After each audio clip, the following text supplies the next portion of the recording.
Mayor Henderson, we're now live. Thank you. The Hepburn Shire acknowledges the Dja Dja Wurrung as the traditional owners of the land and waters on which we live and work. On these lands, Dja have performed age-old ceremonies of celebration, initiation and renewal. We recognise their resilience through dispossession, and it is a testament to their continuing culture and tradition, which is strong and thriving. We also acknowledge the neighbouring traditional owners, the Wurundjeri to our southeast and the Wadawurrung to our southwest, and pay our respect to all Aboriginal peoples, their culture and law. We acknowledge their living culture and the unique role they play in the life of this region. Thank you. I now declare the meeting open. Councillors present, all councillors are present. So Councillor Hood, Councillor Tony Clark, Councillor Shirley Cornish, Councillor Pat Hockey, Councillor Tim Dryly, Councillor Leslie Hewitt and myself, Councillor Don Henderson. The officers present. We have Rebecca Smith, who's the Coordinator of Governance. I believe I've got that right. Manager. Ms. Brooke Holmes, who's the she's everything. Director of People and Transformation. We've got Mr. Ron Torres, who's the Director of Planning and Community Services, and Mr. Bruce Lucas, who Director of Infrastructure and Delivery, and we have Mr. Bradley Thomas as our CEO. A moving feast sometimes. I just forget who becomes what with all this restructuring. Okay. So where are we going to? We're going to the statement of commitment. I believe that's you, Councillor. Thank you. Statement of commitment. We, the councillors of Hepburn Shire, declare that we will undertake on every occasion to carry out our duties in the best interest of the community, and that our conduct shall maintain the standards of the Code of Good Governance, so that we may faithfully represent and uphold the trust placed in this council by the people of Hepburn Shire. Thank you. Declarations of conflicts of interest. Have we got any conflicts of interest, councillors? Yes, I'll be declaring conflict of interest. Mayor. Which item, Councillor Dryly? It's in the 7.3 for events. 7.3. Any further conflicts? Any officers have any conflicts? No. Through you, Mayor, myself for item 11.1 in the confidential section. Yeah. Thank you. Okay. We now move to the excuse me, confirmation of minutes. We've all got the minutes of the previous meeting before you. Do I have any mover of that to accept those minutes? Move Councillor Hockey, seconded Councillor Cornish. Is there any discussion? No. I'll declare that carried unanimously. Sorry, I missed you, Councillor Hood. I assume you supported that? Yep. Okay, thank you. That's carried unanimously. We now move to public participation time. And this part of the ordinary meeting of council allows for the tabling of petitions by councillors and officers, and 30 minutes for the purposes of tabling petitions, responding to questions from members of our community, members of the community to address council. Community members are invited to be involved in public participation time in accordance with the council's governance rules. Individuals may submit questions or requests to address council to the Chief Executive Officer by 10 a.m. the day before the council meeting. Some questions are an operational nature may be responded to through usual administrative procedure. Separate forums and council processes are provided for deputations for making submissions to council. Questions received may be taken on notice but formal responses will be provided to the questions directly. These responses will also be read out and included within the minutes of the next ordinary meeting, make them publicly available to all. I'm not sure that we need to talk about behaviour. I look around the room, I can see everybody's going to understand that we have the normal courtesy, so I don't need to browbeat you about that. Just remind everybody to you have your best chance of having a good day if you're respectful to others. So that's all of it. Yeah. So public participation time. Now it looks like there's a lot of people who are going to be addressing council tonight. So instead of messing around, we have the option to extend the public question time from 30 minutes. On this occasion, I think we'll use that 30 minutes. So I'm looking for a motion now to extend that public participation time by 15 minutes. Councillor Hockey. Yes, thank you, Mayor. Seconded Councillor Clark. Any discussion? None. I'll put it. Those in favour? All in favour? I'll declare that carried unanimously. So the first one we move to is petitions. We have a joint letter and one petition I've received for tonight's meeting. At 6.1.1, the letter from the Raylands regarding Raylands Park. Did we read that out, or was it take it as read? I think take that as read. It was in the agenda. It was in the agenda. Okay. Okay. It might just be good, Mayor, just to for both petitions to for the public both listening and here today, kind of the process for petitions being tabled and then motions going forward. Yeah, so we have petitions. Usually petitions, what they do is we hear the petition, we receive the petition.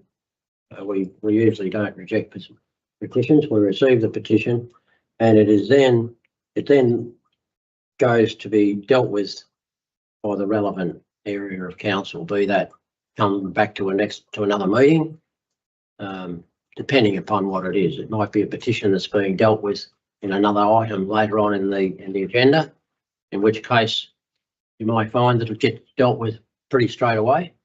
Otherwise, normally they lay on the table, and it's usually get a report back in the next month at the next monthly meeting. All right, so that's just the way that works. I shouldn't assume we all know, but there it is. Okay. Okay. We've got. Well, I think we should actually read this out because it's very important. The joint letter in relation to Raylands Park was received on the 12th of September 2025 and has 125 valid signatures. The joint letter reads, "We, the undersigned, respectfully respond to the following motion passed at the 29th of July 2025 council meeting and request that the Chief Executive Officer prepare a briefing report for councillors with the history of Raylands Reserve being bequeathed to council for further investigation whether this site could be considered for sale or use by council. We ask that the council affirm Raylands as a community reserve held in perpetuity and take steps to ensure its long-term protection as a site of public, ecological and historical significance.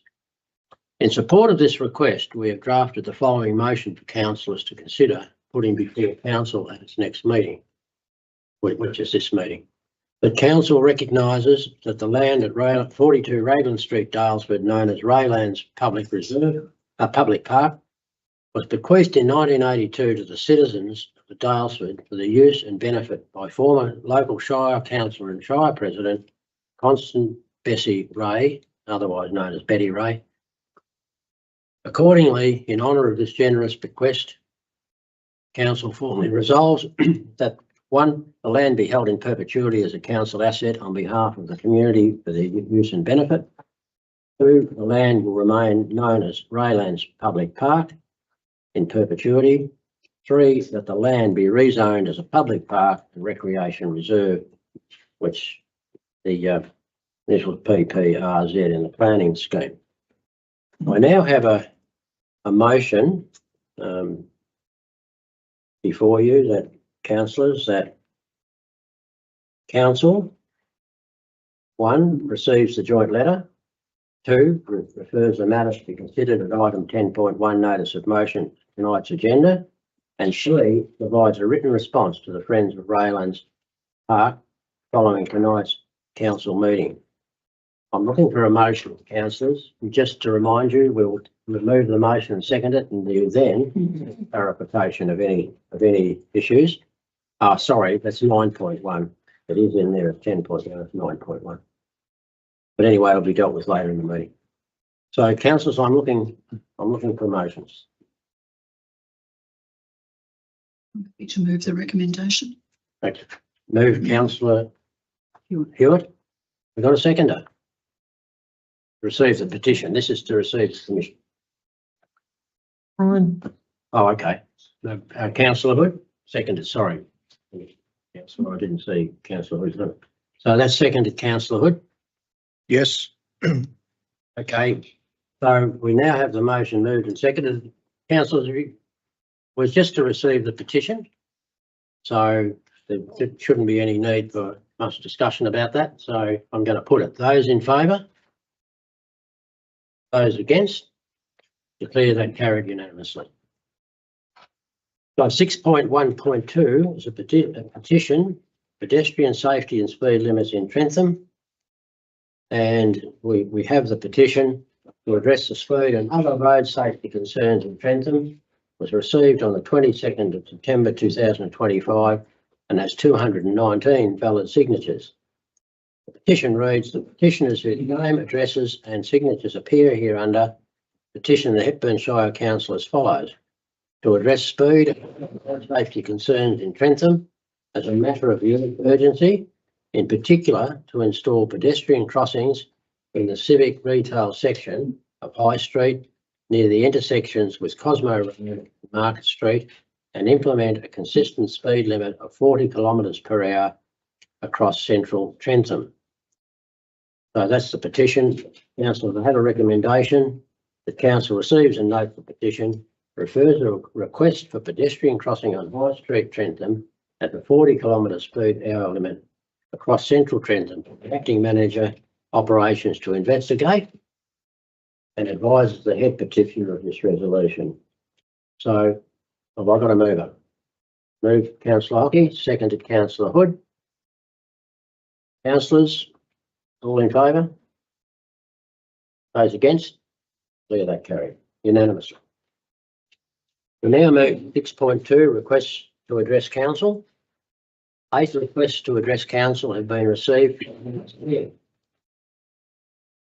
I now invite Anita McCone to speak in relation to the use and management of Raylands Public Park. Anita, if you'd like to do that. Yeah, no worries. You have 3 minutes, Anita. Good evening, Mayor, councillors and council officers. Friends of Raylands appreciates the opportunity to speak in support of our joint letter to council and the CEO, and a number of us will speak on different aspects. My name is Anita McCone and I'm one of the core designers and developers of Raylands Public Park and Community Food Garden, has voluntarily and extensively worked there for the last 12 years. In our joint letter, we are asking the council to recognise the fundamental desire of the community to see Raylands declared a public park in perpetuity, with the land being rezoned as a public park and recreation reserve. There are many reasons based on its history why it is appropriate for Raylands to remain a public park, and we've outlined it in our joint letter. But given that this is the second time in 14 years the community has had to mobilise to defend Raylands against possible sale by the council, we are looking for a way forward that protects us from having to fight this same battle again. We want an option that respects Raylands' heritage and the past significant community and council contributions, and that gives potential volunteer workers in the future management of Raylands a guarantee that their interest and labours will be valued ongoingly for the benefit of the community. Planting trees and designing and developing landscapes is a long-term business, and we are hoping council will respect and value all that we have achieved so far. I have personally seen the way visitor interest in Raylands has increased as trees and hedges have grown, new garden beds have been added, and the large swale with its sandstone dry rock wall and terracing completed. This valuing of our work can best be demonstrated by council making a commitment to Raylands as a permanent public park, and with that achieved, we will look forward to the further growth of the park as a much loved, often visited and highly educational community space. Robin Hallett will speak further on his ideas for community development of the park. From my own point of view as garden designer since 2013, I can only say that Raylands is a relatively small but absolutely brilliant space to create a truly unique garden. The heritage brick wall that was rebuilt by council in 2015 with the original 150-year-old bricks creates a secret garden effect, providing parents with young children reasonable security from traffic on Raglan Street, while the small fences on the east and southeast of the garden allow Raylands to take advantage of the beautiful gardens of the neighbours, making it seem a much larger green space. I'm looking forward to the possibility of asking local artists to create better signs to invite visitors into Raylands and helping to develop an information board that celebrates Betty Ray's gift of land and her considerable contribution to the Daylesford community. I would also like to add a small tool shed to the garden to keep tools safely and neatly.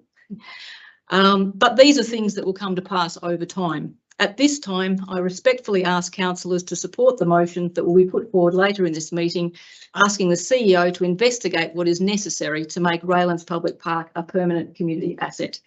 Thank you. Thank you. Well done, well done. Okay, so I now invite Stefan Ray to speak in relation to the use and management of Raylands Public Park. Thank you, Stefan. Thank you to the CEO, Mayor, fellow councillors and other official representatives of the Hepburn Council. My name is Stefan Ray. I am the son of Betty Ray, who is the lady who bequeathed this land to the council. As the son, daughter-in-law and grandchildren of Betty Ray, we have a direct link to her way of thinking, and we believe that we know best what Betty wanted when she made her bequest to the council and the citizens of the former Shire of Daylesford and Glenlyon, which, as you all know, is now known as Hepburn Shire Council. She wanted the land to be made available to the general public, to be used as a park and as a meeting place where people could enjoy their surroundings with family and friends. In addition, she wanted it to become a tourist attraction where local, state and international persons could also visit to enjoy not only Raylands, but also the other numerous tourist attractions in the Daylesford area. She also wanted the Ray name to be carried on into the future for Daylesford. Whilst initially there had been some delay in this occurring, since 2011, when the Daylesford Community Food Gardens Group first became involved, along with many other persons since, to help form the Friends of Rayland group, this foresight by Betty from over 43 years ago is now coming to fruition. We know she would be very proud and happy with the current use of the park as a community asset and food garden, and she would have been totally against it being disposed of and the proceeds used to fund other council activities, no matter how well intentioned those suggestions are. My family and I are asking you to do what you know in your heart is right, and that is to make this a permanent public park which can be used and enjoyed by future persons and visitors to this area. As we said in our written submission to council in early August this year, when the topic was first raised, there was a line in a song called Big Yellow Taxi, performed by Joni Mitchell, which goes, "You don't know what you've got till it's gone," which pretty much sums up this whole situation in just a few words. We ask you all to cast your mind forward a few years to a time when you are again driving past or actually revisiting and making use of the park. You will think back to this meeting here tonight and be comfortable in your decision that you made tonight to help preserve and save the park, leaving a lasting legacy for not only you, but for others to enjoy in the future. We seek your support to make that scenario happen. Thank you.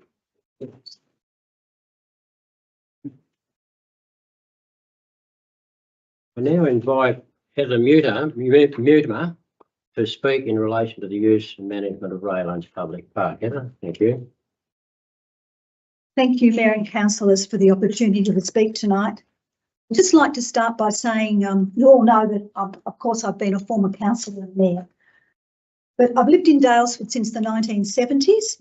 I knew Betty Ray and I'm fully aware of the history of Raylands Park. It is my belief that Raylands Public Park was always intended to be a memorial to the late Betty Ray as Daylesford and Glenlyon Shire's first female Shire president. I believe it was part of Betty's intent when she made her generous request, along with honouring the Ray family name. In creating Raylands Public Park after Betty's death, the council was honouring Betty and her wishes. The councillors and the Shire Secretary of the time would have personally known Betty, and I'm confident they would have been aware of and understood her wishes. In the Advocate newspaper in 1987, it was reported work is underway on a memorial park on the land donated to the Daylesford and Glenlyon Shire by the late Betty Ray. In the 1990s, the council reaffirmed the park as a place to remember and honour Betty. Once again, the Advocate reported on this, and I quote, "The memory of Betty Ray will live on in Daylesford through a bunya pine planted in Raylands Park. Daylesford and Glenlyon Council recently planted the tree in the park in memory of its first female Shire president." End of quote. And I think this is very significant, that quote. Across Victoria, there are very few memorials to women. This is partly why Raylands Park is so special and should be retained in perpetuity. There's an opportunity to raise more awareness of Betty's story at the park, and in doing so, locals and visitors would learn more about this interesting, trailblazing and community-dedicated woman and her generous gift. There's a growing awareness and a campaign for increased recognition of women in the public realm. A couple of projects that come to mind are a monument of her own and put her name on it. The Victorian Minister for Women is quoted as saying, "In our communities, there are hundreds of stories that remain untold. These are stories of resilience, of innovation, of quiet heroism. From women who mobilised to defend workers' rights to those who spearheaded social reforms or worked to conserve local spaces or create new places to gather, heal, collaborate, learn. These are contributions that shaped our society. Yet these accomplishments, crucial to our community fabric, seldom find space in the public realm. What if our towns, suburbs, train stations and city parks featured their names, images and stories as well? The effect would be profound. It would signal all identities and contributions have a rightful place in the history of Victoria. Betty's generous gift of Raylands has created a much-loved community space and, importantly, a place to honour a much-loved and respected local woman. Council has a duty to ensure Raylands is retained and cared for in perpetuity, and the numbers of volunteers or visitors should not be used as criteria for deciding its value and whether it should be retained or sold or repurposed. This is irrelevant. Thank you, councillors. Thank you. Knew you wasn't finished, so. Pardon? I knew you were going to finish. I didn't stop you there. All right. So now Mr. Noel Bear. I hope I've got that right. Correct. Yeah. Thank you. Good evening, Mayor, councillors and staff. Thanks for the opportunity to speak. My name's Noel Bear and my wife and I are the property owners at 38 Raglan Street, the property immediately adjoining Raylands Park. My family have been permanent residents for over 37 years at this address and owners for 40 years. It really has been an honour to be able to enjoy Betty Ray's legacy to the community and to have access to the park over this period of time. Betty's son Stefford was our initial neighbour when we first shifted here in 1988. Our children and many other families' children have enjoyed the quiet, safe park that is loved by many others in Daylesford as well. And it's with great joy over the years that we now observe many more locals and tourists using the park, some of which have become lifelong friends. Since the locals Patrick Jones and the Daylesford Community Garden became involved many years ago, and more recently local gardeners and enthusiasts Rob and Anita, who are here tonight, the park has flourished, it's grown, it's evolved. and has a feeling of a space that's very much loved. And it is very much loved. The continual planting and nurturing of food-producing plants and herbs is a nice feature. It's a lovely feature of the park.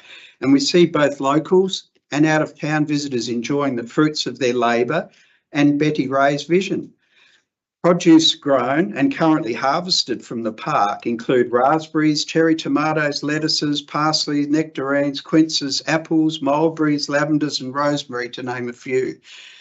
In raspberry season, it's very popular, I can tell you. There are also several old and large significant trees on the block, adding to the pleasant ambience. And throughout the park, there are also several little reminders and remnants of a historic past. The park was once the fine landscape private garden of Henry Wheeler, Daylesford's first Member of Parliament, whilst he was living at Llewellyn House at the rear of the property. This use of Raylands Park public space has been totally driven by the community, and as immediate neighbours, we've witnessed this firsthand.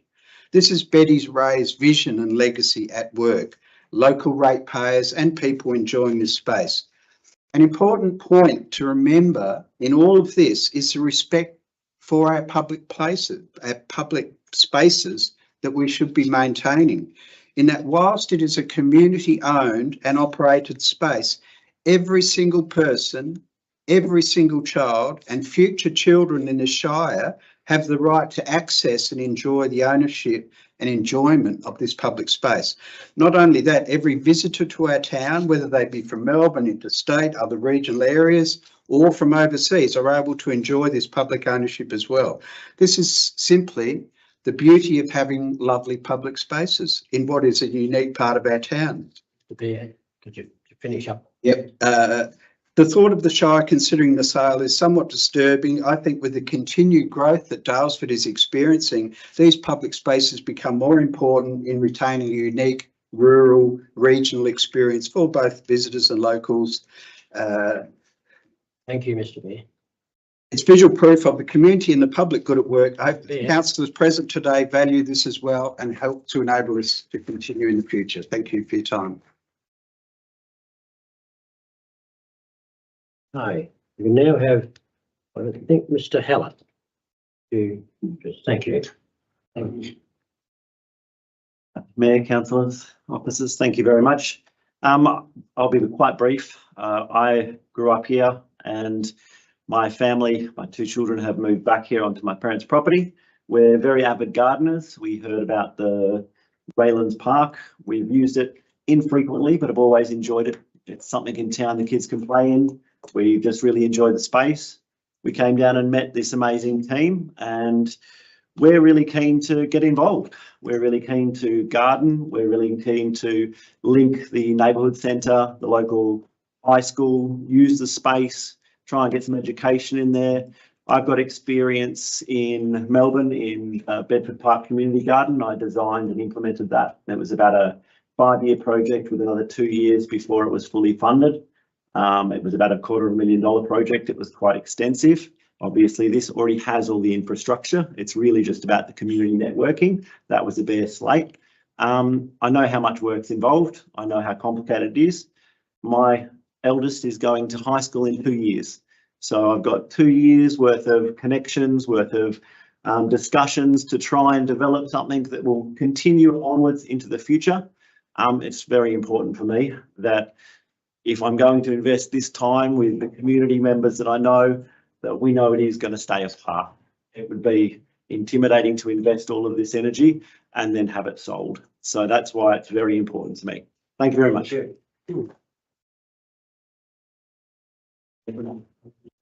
Now we've got Mr. Robert Burrows, please. Robert? Good evening, Mayor and councillors, council officers, and thanks very much for the opportunity to speak. If we look at the broad brush of human history, we know that Homo sapiens in its modern form evolved about 300,000 years ago. Some debate a little either side of that. And for 293,000 of those years, human beings lived in the greatest garden in the universe, called planet Earth.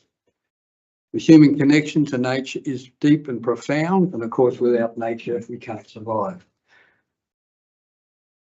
The garden archaeologists who studied gardens historically can tell us about the magnificent temple gardens in ancient Egypt, the superb garden villas in ancient Rome, and the Zen-inspired landscapes in Japan, ancient Japan.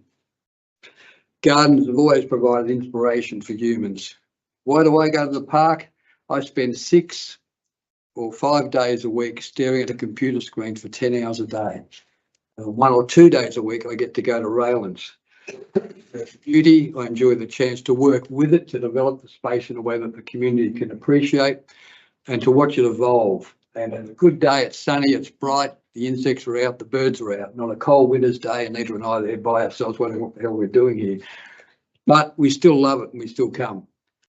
What do I see of other people enjoying the park when I'm there? I see the young mother with the kids, probably 3, 5, 7, coming into the park, enjoying the diverse topography, running up and down hills across the terraces, hiding up the back, swinging on the rope in the Norfolk Pine, which apparently Stefan actually climbed the Norfolk Pine to within 2 metres of the top when he was a teenager. Hasn't done it recently, admitted. So I've seen all these young people with their mothers. I've seen older guys walking their dogs. Seen people going up to the market on a Sunday, having a look in, hoping am I allowed to look in here, coming in, enjoying it, talking about a plant they know, whatever. I've seen serious gardeners come in and ask us questions we couldn't answer, but at least we tried. And we've been able to ask them perhaps for a hint on something we could try. The young woman, office worker who obviously out of town, comes up for a morning tea and enjoys the park in the sun. So every time we're there, we see someone else come into the park enjoying it for a different reason. You can ask how many people work in the park, not many, 2 with the odd working bee. But how many visitors come to the park is the measure of how good a park is. A lot of people come to the Botanic Gardens, and not as many, no doubt, but a lot of people come to Raylands, tourists and locals, and every one of them loves it. Thank you. All right, I think that finishes the speakers for Raylands Park. I'd now like to invite Ruth Mary Love to speak in advocacy for the Good Grub Club. Ruth Mary, yes, you are. I haven't done this before, so. Doesn't matter. Some of us. Evening councillors, and that's what they said. So I've got 2 sections: Good Grub Club, feedback from the community, and maybe you can have thoughts about how you can turn things around, and the latest thing that could affect our tourism, which is recorded in last week's Midland Express. So the Good Grub Club, the people there are mentally, emotionally, physically, financially challenged, estranged from families. They make, good friends are made. People come half an hour before, and the room is warm, it's full of light. People just feel so comfortable. Sometimes it's the highlight of their day. We have a lovely ramp, which means no chance of people falling, which means people, that have got a stick, or a mother with a pusher can come in, and it's just really, I feel it's really important to help, because these people are the vulnerable ones of their community that are not going to stand up and, say, look, we need this, but, this is such a wonderful service, all voluntary, that people come. So that's the first one. The second issue is I don't like to see, as Dale said, I don't like to see our staff attacked for when they do. And I was invited by one of the council staff. She sat down and she was so pleasant to me, talking about rates, but she'd been attacked. But the thing is, I cry if I get upset. Men get angry, they get desperate, they don't want to get on a plan, and so they hit out. So there's 2 sides to that. This is just general feedback. Other people look at it. Over the years, we've had all these councillors. They've invited their mates. We've had the consultants, and we've lost money. You know, we're talking about the regs, we're talking about the main street and the car parking, things like that. So it's like people have had a friend and they're no longer sympathetic to the council. So other people have said to me, well, Maston Rangers offers much more to their residents. You know, they have nature walks, etc. The homeless people they've given them a green small plot of land and a portable toilet. So what can we do? What can we offer to our residents? And the third thing is what's going to happen to our tourism? What's the long term when the tourism disappears? Because we lost the abattoirs. Now, the latest thing in the last week's Midland Express was that, and I spoke to the mayor and he said they all voted, even though we had that voice referendum about the Aboriginals, now they want to call everything by the Aboriginal names. I wrote an email to Ella Tasker at Lake House. I don't think she'll be so impressed. Maston Rangers, Hanging Rock, you know, how people are going to pronounce it.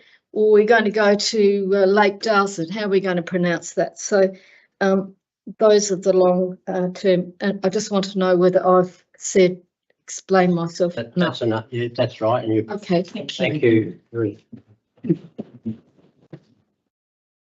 Just to let you know, Ruth Mary, the Good Grub Club will be in good hands. We're working very closely with the Good Grub Club for their long-term facility, and it's a very positive relationship that we have now with the Good Grub Club. So I can see that continuing along. Thank you. Point of order, Mayor. We also have a very strong relationship with Djadjarurrung and the success with Well, we do, yes. Oppo renaming. Yes, councillor, we've heard that.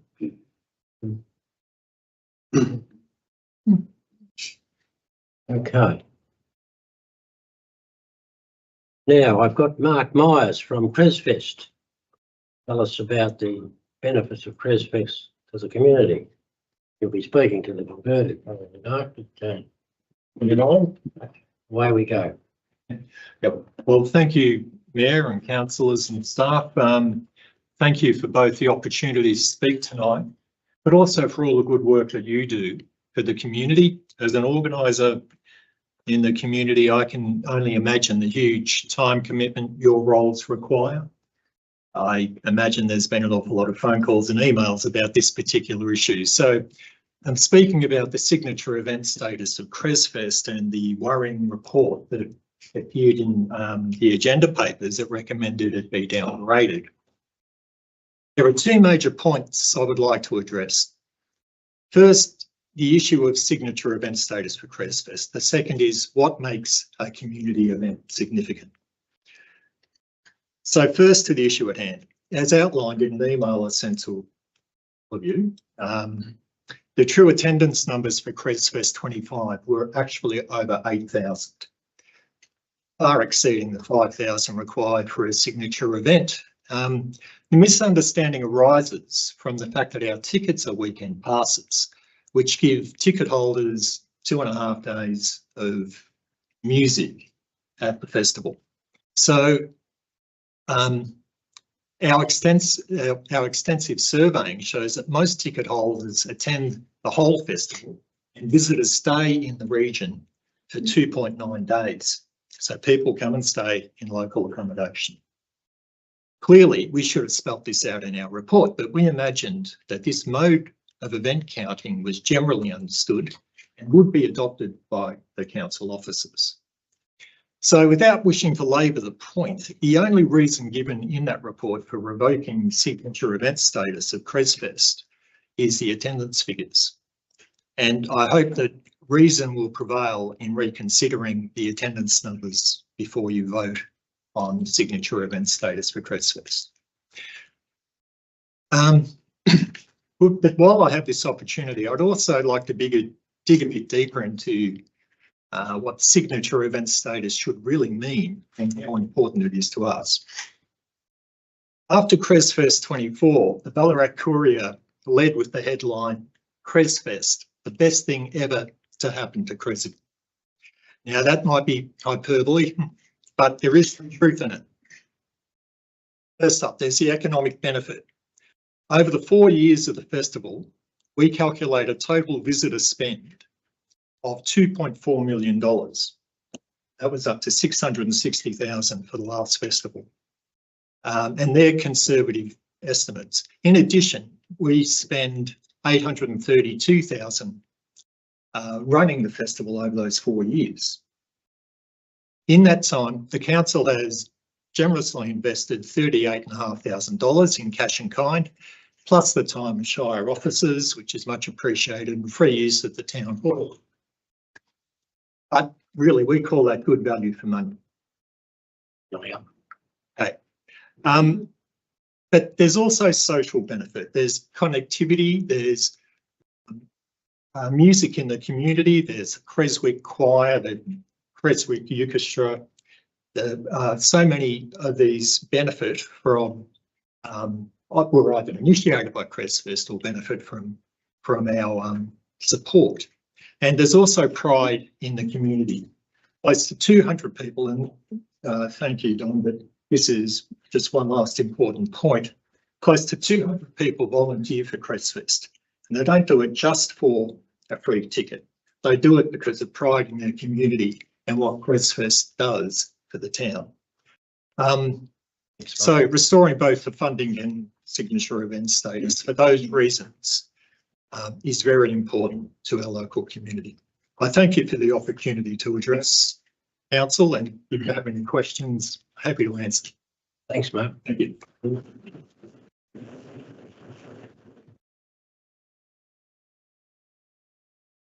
That now completes our addresses to council. And we move on to 6.3 questions.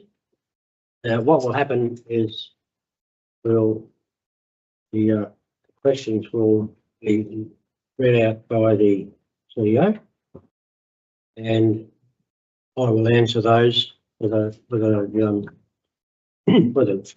pre-agreed answer. So the first question is from Ms. Lorraine Duval. The CEO's to read it. On the final traffic management plan, and this is relation to St George's Lake Road in the item tonight, Modus have recommended a number of solutions to minimise the impact of private shuttling or bike carrying vehicles on St George's Lake Road and Eastern roads. These cost-effective solutions include the installation of a coded gate on Water Street, which would be used for permitted commercial shuttle operators only, plus access gates on both ends are Borcham Road. These high-priority solutions have not been included in this agenda.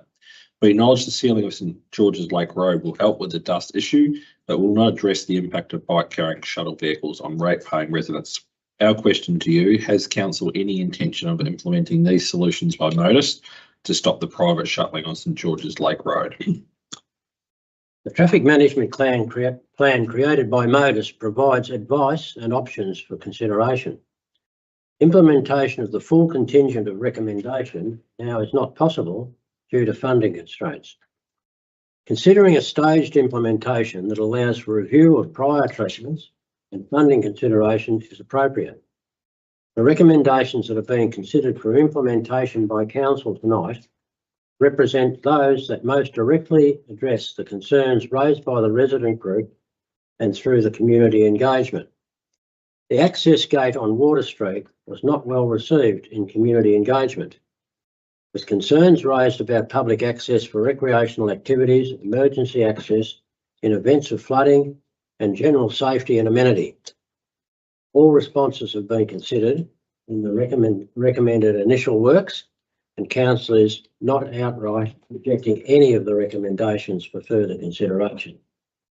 So that will be dealt with later on in our agenda. Question 2 is also from Lorraine Duval. The Shire has told residents that the shuttling or bike carrying is not illegal on public roads. Is this the Shire's way of telling us that we have no choice to put up with the activity on the road regardless of the negative impact it is having on our mental and physical health along with what was once a quiet life? No, it is providing advice based on the current Victorian road regulations and council's limited powers under the Local Government Act. The roads around Hammond Park, including St George's Lake Road, are public roads. Any restriction to vehicle type, such as load limit, would apply to all road users, and vehicles carrying a bike is a legal and permitted road use. Council has recognised and acknowledged that the opening of Dwang Berring has created a change in the way the public uses the roads around the trailhead, and that is raising concerns for some residents and road users. We're committed to improving road conditions and safety wherever possible, and this is in the agenda item for considering this evening. So we now have question 3 from Kurt Springer. If St George's Lake Road is to be sealed in the near future, will the council use a dust suppression product in the interim as proposed by Modus to stop concrete dust from polluting not only our homes but also the surrounding environment? Council does not typically apply dust suppressant products as an interim measure before sealing works. Hepburn Shire Council and other government bodies have found that dust suppressants are not cost effective as short-term treatment and may require funding that compromise the delivery of the proposed works.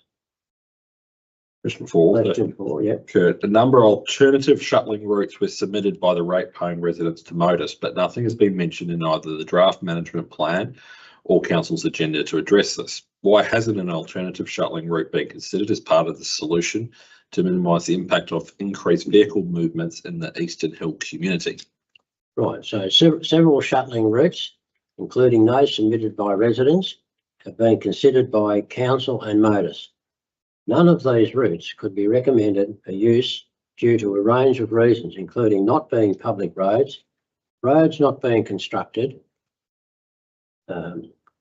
Hancock's Victoria Plantation not permitting access and condition of the proposed routes. You will note that the traffic management plan does include provision for pick-up, drop-off, which may also influence shuttling movements. And question 5 now is from Mr. Jeff Millett. Mr. Millett here? No. I'll read that question then. So on page 9 of the annual report 24-25, which is being considered by council tonight, the Mayor and CEO claim that council remains committed to delivering our core services. However, that claim is at odds with the council plan and the budget that both state multi-million-dollar savings must be made through cuts to ratepayer services. When will the cuts or changes to our services be announced? Council has prioritised maintaining direct service delivery to the community. Both the council plan and the budget outlined a range of measures, such as structural changing, service reviews and targeted savings, to meet financial savings required whilst protecting core services wherever possible. Where there are direct changes to services provided, council is providing updates to stakeholders on an ongoing basis. Additional information in regard to service cuts is available on council's adopted budget, in the council's adopted budget. Now, question 6 is also from Mr. Millett. So on page 12 of the annual report describes the Creswick Trails mountain bike project that's costing $9.4 million. Item 7.6 tonight's agenda is proposing that a further $600,000 be spent to take it to $10 million. At the completion of this project, having spent $10 million, what is the expected financial return that the project will give ratepayers and council? Right, the $600,000 is not additional funding and is part of the current financial year project budget. An economic analysis over a period of 25 years was prepared for the project, which highlighted some of the economic impacts, including attraction of regional and national events, creation of jobs during construction, and 14 jobs ongoing post-construction. An additional 7,700 visitors to the Shire annually, increased overnight visitation, and increasing the Shire's annual economic output by 2.7 million. That's the end. Right, so we now move to item 7, which is officers' reports. I'd just like to thank all the people who've asked questions and given submissions tonight and put their petitions. It's really good to see the gallery full. So I'd like to see people come along to take part in the meetings. Thank you. So Glenlyon 7.1, Glenlyon Recreation Reserve Pavilion Redevelopment. And to introduce this is Councillor Shirley Cornish. Thank you. The purpose of this report is to address the resolutions made at the 16th of September 2024 Ordinary Council meeting. Since that time, a project advisory group was formed. It met on 4 occasions to discuss community facility options at Glenlyon Recreation Reserve and recommended a preferred option. Officers completed due diligence on the preferred option to provide context to the proposed resolutions.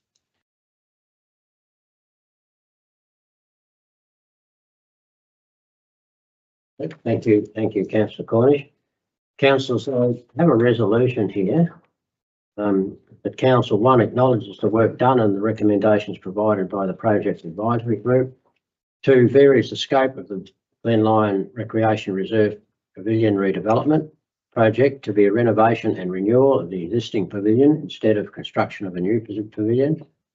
3, investigates varying and current project funding agreement with the federal government to allow funds to be used for the varied scope of work.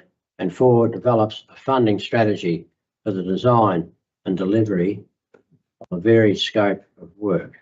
Do I have a move, councillor Cornish? Got a second? Seconded, councillor Hewitt. So, councillors, are there any questions now or any clarification required? That's your opportunity. We've got it moved and seconded. So, councillor Dryling. I'm interested. This is a major shift in recommendation compared to what was presented at the end of last year, and I just like some clarification around perhaps some of the successes we've seen with the new process around with the advisory panel, and why we've sort of landed at this position now at the original site. Thomas? Thank you, councillor Dryling, through the chair. If I take councillors back to when we considered this item in 2024, and if I look at the funding that council has secured, federal funding from Minister King, $500,000 was for the provision of a new pavilion. So the construction of a new pavilion, and any new pavilion under the planning scheme is required to comply with the BMO, the Bushfire Management Overlay, I think is the right terminology. And that prevented the new build being on the site of the existing pavilion. So it had to go at a different location within the reserve unless significant vegetation removal to secure the BMO 40 requirement. What the project advisory group has worked through is to look at alternatives to a new build, and have considered, given the constraints, have considered a renovation of the existing pavilion. And initially it was thought that the existing pavilion had probably deteriorated to a point where renovation was not feasible. And in working with the project advisory group and the due diligence referenced in the opening from councillor Cornish, officers have then gone away and got some further exploratory condition assessment of the existing building and found that renovation is possible, and therefore the BMO requirement is not triggered and a renovation is possible, providing that it remains under 10% of the footprint of the existing building. And that's the recommendation that has come forward to councillors tonight by the project advisory group, and now supported by officers with the detailed condition assessment. Thank you, Mr. Lucas. Any other questions, councillors? Councillor Hewitt. I note point 3 investigates varying the current project funding agreement. It's my understanding, as you said, Mr. Lucas, that was $500,000 for a new building. This is a renovation. Is there any update on whether the funding agreement will be able to be varied? Through you, Mayor. That's a continuing negotiation, councillor Hewitt. So we have reached out to the department. We've also provided advice to Catherine King's electorate office of this potential variation, but the work and negotiation that officers are doing are through the department. I found this on the web. And the department has acknowledged council's consideration of the change of scope from a new build to a renovation of the existing pavilion. They've got a number of queries that we're working through, and we'll continue that negotiation. And just further clarification for residents and ratepayers, I note point 4 is, I note the report says that it's anticipated that this is going to cost approximately $1.3 million. Residents, ratepayers will be aware of council's financial position. I note that point 4 is to develop a funding strategy. And so can you just clarify what that might mean, or what that means in terms of the actual progression of this project? Yes, certainly, through you, Mayor. The proposed works, as recommended tonight, as you say, are priced at around $1.3 million, and council has spent a little over $100,000 already to get to this point. So about $1.4 million in total costs. We've got a funding commitment from Minister King of 500, and so that leaves a funding shortfall of 900,000. We'll need to go away, pending council's decision tonight, and explore options to find that $900,000, either through additional grant funding, advocacy at a state level on the upcoming election.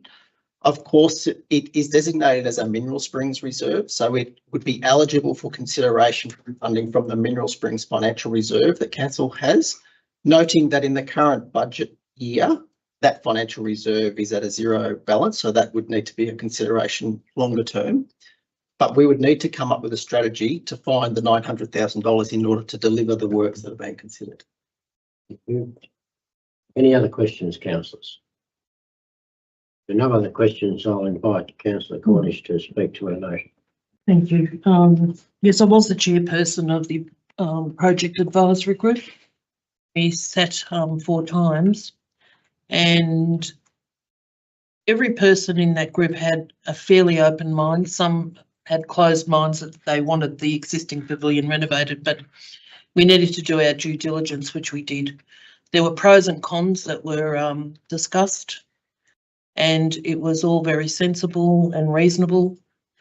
We worked very well together, and I am really happy to see that after a very lengthy period of time that this motion has come before us as a resolution to long-standing issue with pavilions in that area. Regarding the existing pavilion, many of the PAG members had their doubts as to whether it could be renovated, and I had my doubts as well, but we did ask for a condition report, thinking that maybe it may be rejected and not suitable to be renovated, but it came back to the contrary. So we're all very happy with that. And also looking at about 1.3 million in refurbishing this pavilion, the existing one, and also taking into consideration the history of it, which is extremely important to this shire and the residents and other residents in the shire. Taking that into consideration, approximately 1.3 million versus maybe 4 million plus for a new pavilion. I think a new pavilion's not necessary and not fit for purpose. Due to funding and also the location as well of a new pavilion, it's difficult to find another site at the reserve. And the PAG members, we did try to find an alternative site, but it was very difficult for many reasons. Anyway, I wish to thank the staff. This report is excellent. It's actually spot on. There isn't anything missing. It's accurate.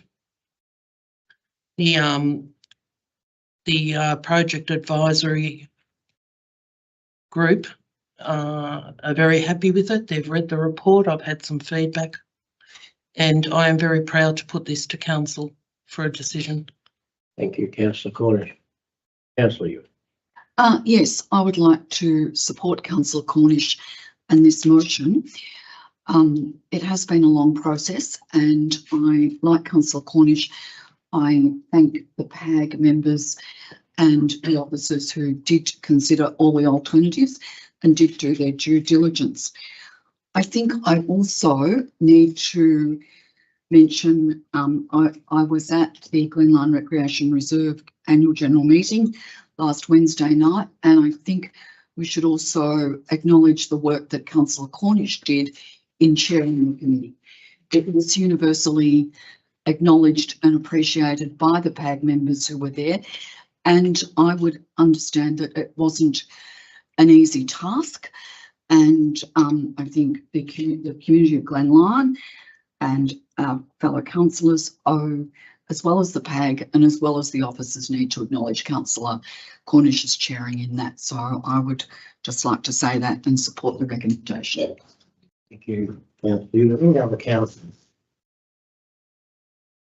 Councillor Hood. Yeah, thank you, Mayor. Councillors, I'm speaking against the motion. Having said that, I don't have a problem with the first point. I do wish to acknowledge the work done by the Project Advisory Group. My problem here with the motion as it's written is one of timing and one of financial due diligence. I think the motion as it currently reads is out of sequence. We have heard that the federal government is yet to ratify its $500,000 grant because of the varied scope of works. To me, that is a qualifying hurdle.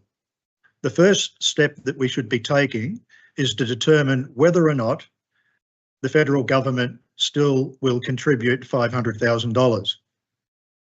Having done that, we should then move to what is currently point 4 to develop a funding strategy.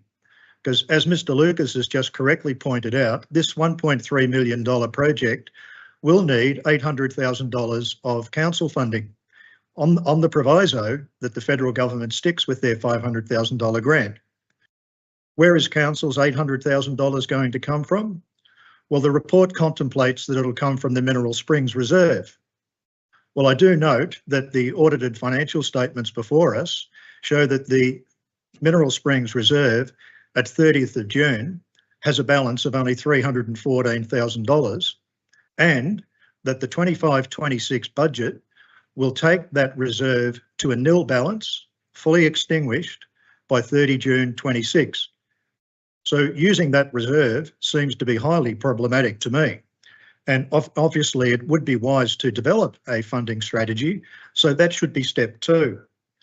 On the proviso that we do get the $500,000 from the federal government, and on the proviso that we do come up with a funding strategy, a sensible one, then I would be very, very willing to support varying the scope to be renewal and renovation.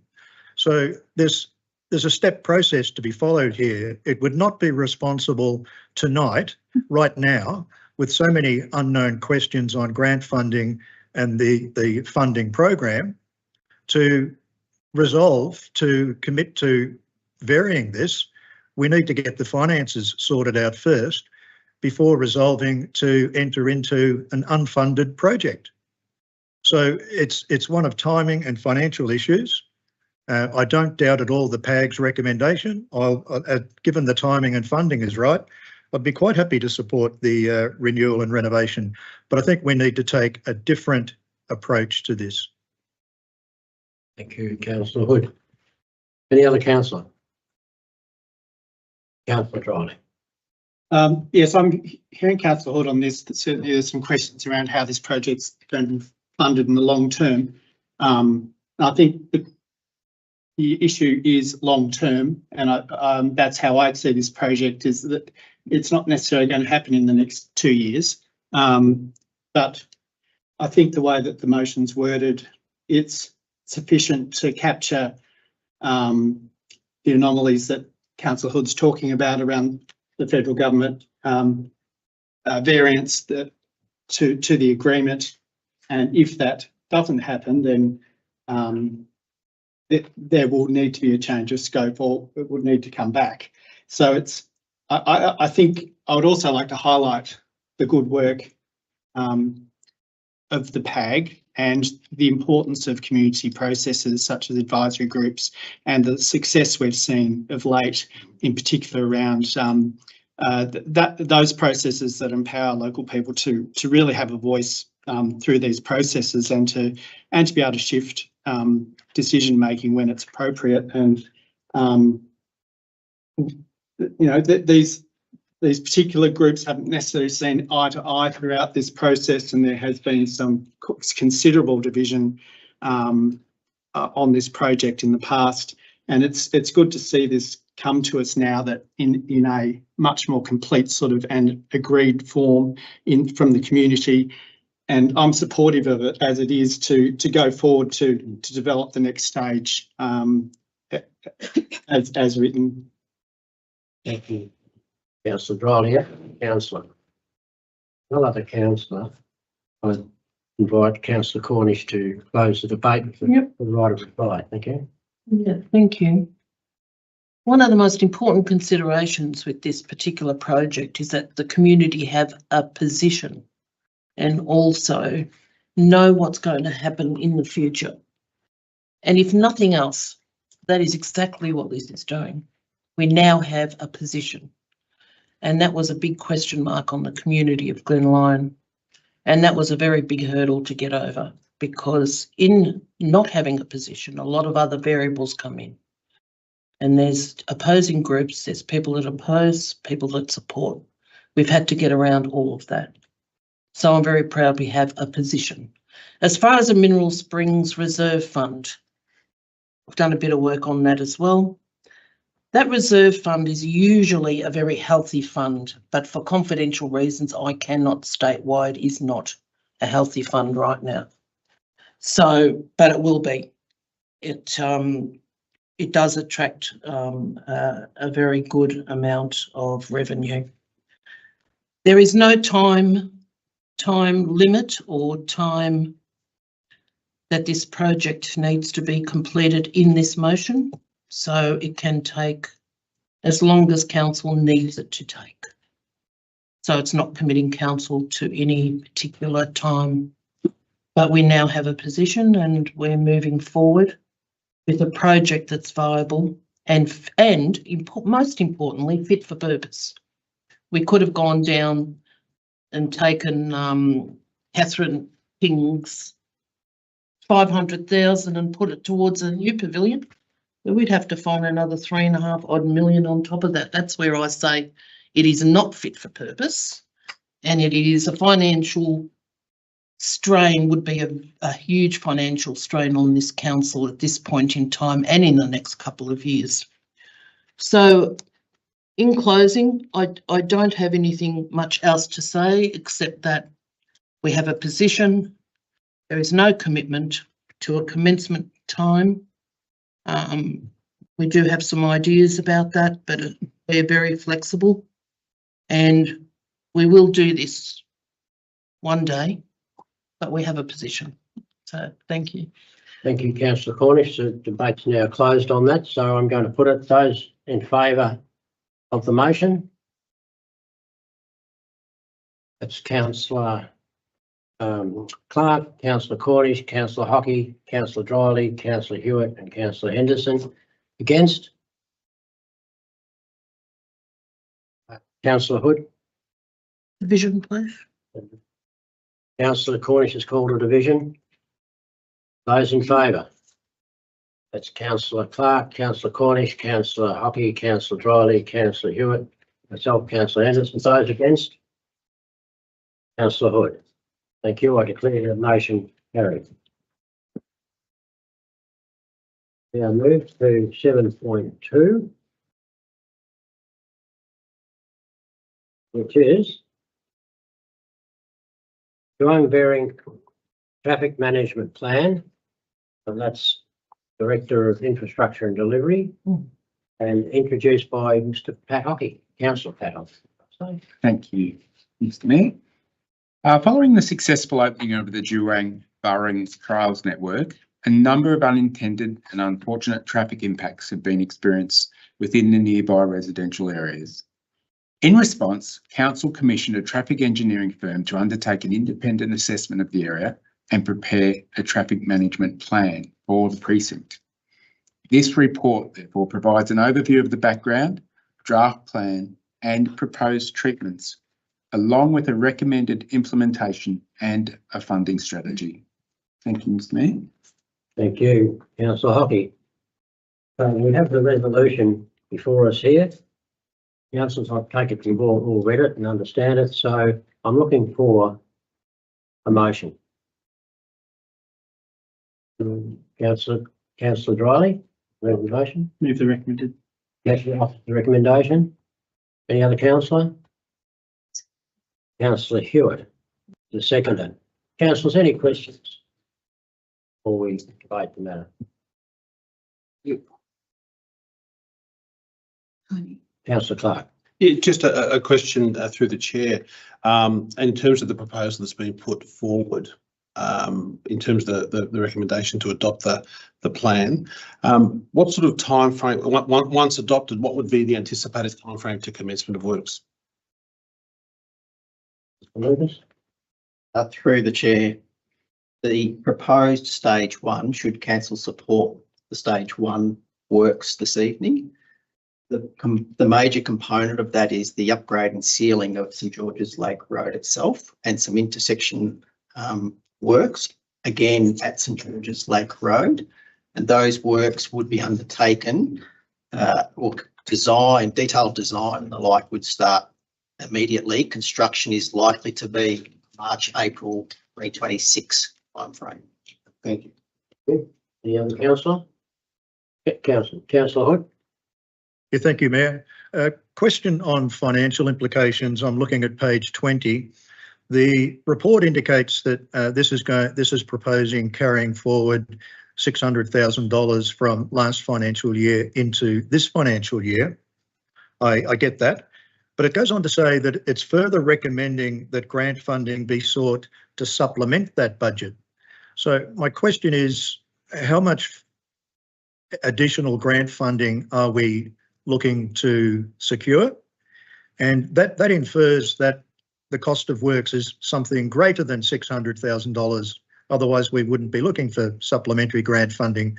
So what is the expected total value of works and how much grant funding are we seeking on this project? Through the Mayor, thank you, Councillor Hood. The suggested or recommended carry forward of $600,000 is approximately split half to implement stage 1 works of the traffic management plan and to complete the pedestrian crossing on Melbourne Road, which was always part of the original scope of the Dewing-Barring project. So the stage 1 works in response to the traffic management plan are currently costed at around $300,000. So that's the sealing of St George's Lake Road, the intersection treatment and a few other treatments as well, around $300,000. The reference to grant funding, there is not a specific number we are pursuing there. We will explore all options to secure as much grant funding as we can to deliver all of those stage 1 works. And any grant dollar that is secured can either reduce council's investment, so reduce council's commitment within that $300,000, or enable council to consider increasing the scope of work beyond what is currently proposed. Any further questions, councillors? Councillor Driley. We heard tonight some concerns from residents around what's in and what's out of the implementation in the short term, and I'm just wondering if you can comment on how that's been arrived at and what scope there is for including varying some of the initial implementation if it should opportunity arise through other grants or reconsidering. Thank you, Councillor Driley. The primary, well, from the public participation questions that were asked this evening, I guess the reference is to whether there is scope to put a coded gateway on Water Street as a public road, which provides access to pine plantations and recreational area, access to the St George's Lake Road via an alternate route. Was not supported through the community engagement process and also potentially compromises escape routes in flood events and the like, also raised through the community engagement process.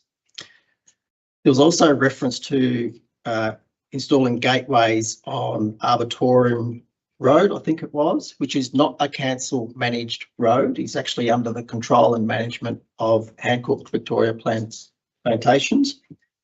And they are not supportive of gating that either, and council does not have jurisdiction to be able to close the road off. We have got legal advice on some of those activities earlier this calendar year and have explored those options. And that is why some of those options are not proposed in stage 1 works. Thank you. Any other councillor wish to ask a question? Or just Councillor Hood first. Thank you, Mayor. I'm seeking an indication from officers as to the urgency of the need to undertake this works and therefore the timing.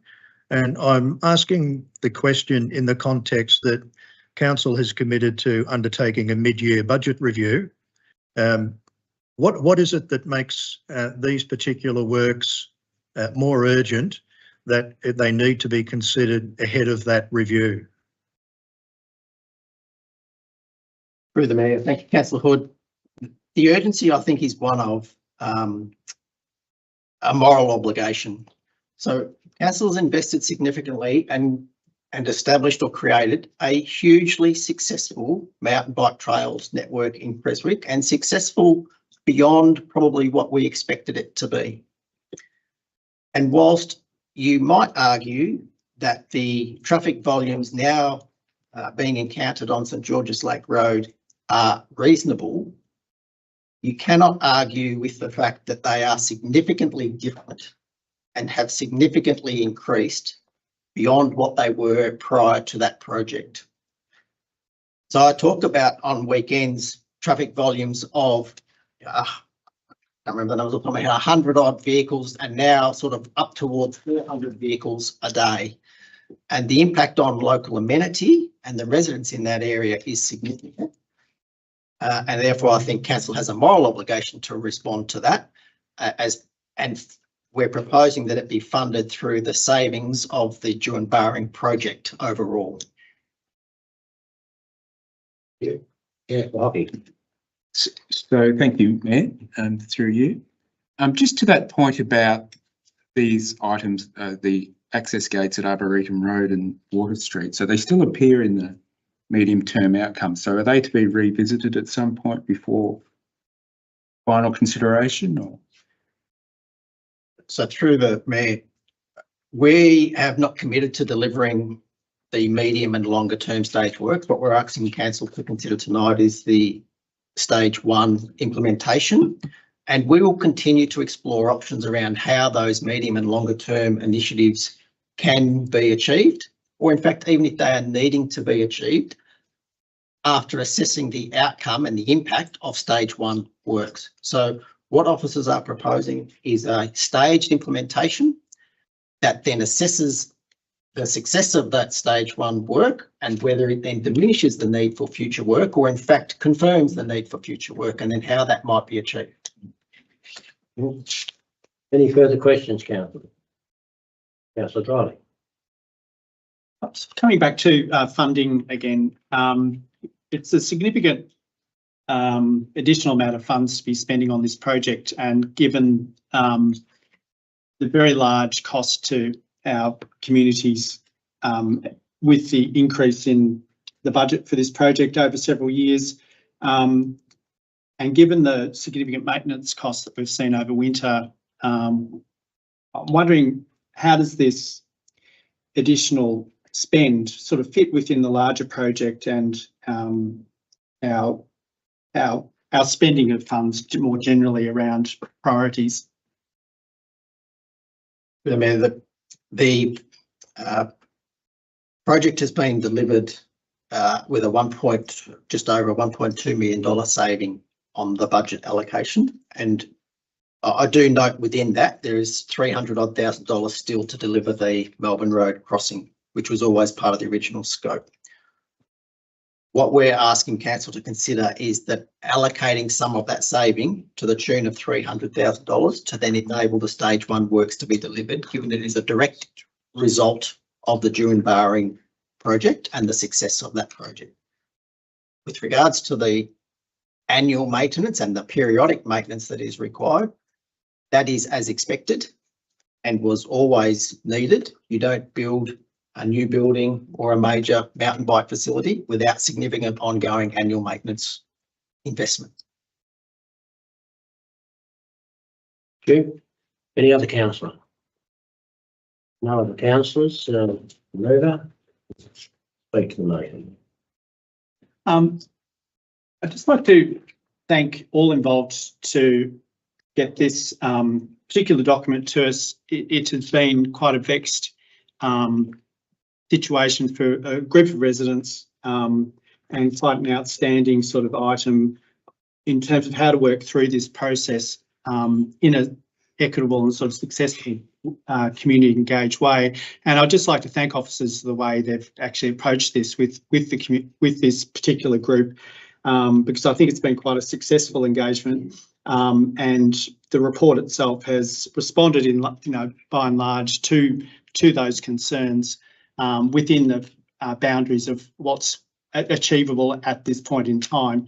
And it says a lot about, I think, continuing to listen and to think about how projects impact our local communities, and that they're not always completely complementary at the outset, and that things do need to be revisited and thought about, because I think that's an important part of how we learn, is to reflect on our decisions, and I think this process has shown that we're able to do that.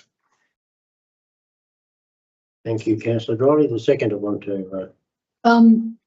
Yeah, just to urge my colleagues to support the motion, to agree with Councillor Dryley's comments and the comments made by Mr. Lucas. It has been a very successful project, but there have been unintended consequences for some residents. And I have attended several meetings where they've expressed that, and I think it is important, as Councillor Dryley and Mr. Lucas have indicated, that we take steps to ameliorate some of what's an unintended consequence. I acknowledge that there was an under budget component of from last year, and that there is the $300,000 available. I acknowledge also that some residents won't be happy that all the recommendations aren't being done immediately, but we've got short-term outcomes that we're committing to if this motion passes, and that we'll continue to look at the medium and long-term outcomes. And of course, implementing some of the short-term outcomes may change the need for medium and long-term outcomes. But again, like Councillor Dryley, I appreciate the work that officers have done in listening to the community, and that my fellow councillors have done in understanding what the impact has been as well. And I would urge you to support this motion. Thank you. Any other councillor wish to speak? No other councillors wish to speak. I'll put the motion. Those in favour? Those against? There are none, so I'll declare that motion carried unanimously. So we now move to item 7.3, signature events funding, Director of Development Community. And to be introduced by Councillor Clark. Thank you very much, Mayor. As indicated, this is about the signature events. And I'd like to begin by thanking Sorry. No, just waiting for Councillor Dial. He declared a conflict. Oh, sorry. So he's out of earshot now, so. Broke me out of stride. Anyway, we'll get back in. I'd like to look. This is about the signature events. I'd like to begin by thanking the organisers, the volunteers, the community, and the officers, because there is no question that these events have immeasurable. There's financial, but also a whole lot of immeasurable benefits in terms for our broader community in resilience, skills, cohesion, etc. I'd also like to pay a special thank you to the officers for preparing the report and holding true to the criteria. I think you've done a great job. I think it's been very positive. And tonight we'll be reviewing effectively the MOU for the next 2 years for a number of events, and those events tonight will be the Daylesford Chill Out Fest, Clunes Booktown, the Great Trentham Spudfest, and of course the Cruiser Crest Fest. Thank you, Neil. Thank you. With that introduction, I'm now seeking a motion. Move councillor Clark. We've got a seconder. Seconder Oh, councillor no, we Cornish. need to hear the motion. Okay, well, you're moving, oh, okay, sorry. I don't know what I'm seconding. Assuming it's taken it read, because we've got it before us, but, oh, okay, I thought everyone. No, there's another one. Never mind, I'll read it out because, I'm reminded that only I have it and councillor Clark has it, so. I have it, yes, I can read it if you like, but you can also go ahead. But I'm quite happy to read it out. But the motion is that council 1 enters into a 2-year memorandum of understanding the Chill Out Festival, Clunes Booktown, Great Trentham Spudfest and Crestfest as outlined below. A, signature event support. Chill Out Festival, 2-year MOU, 20,000 financial support per year, 10,000 operational support per year.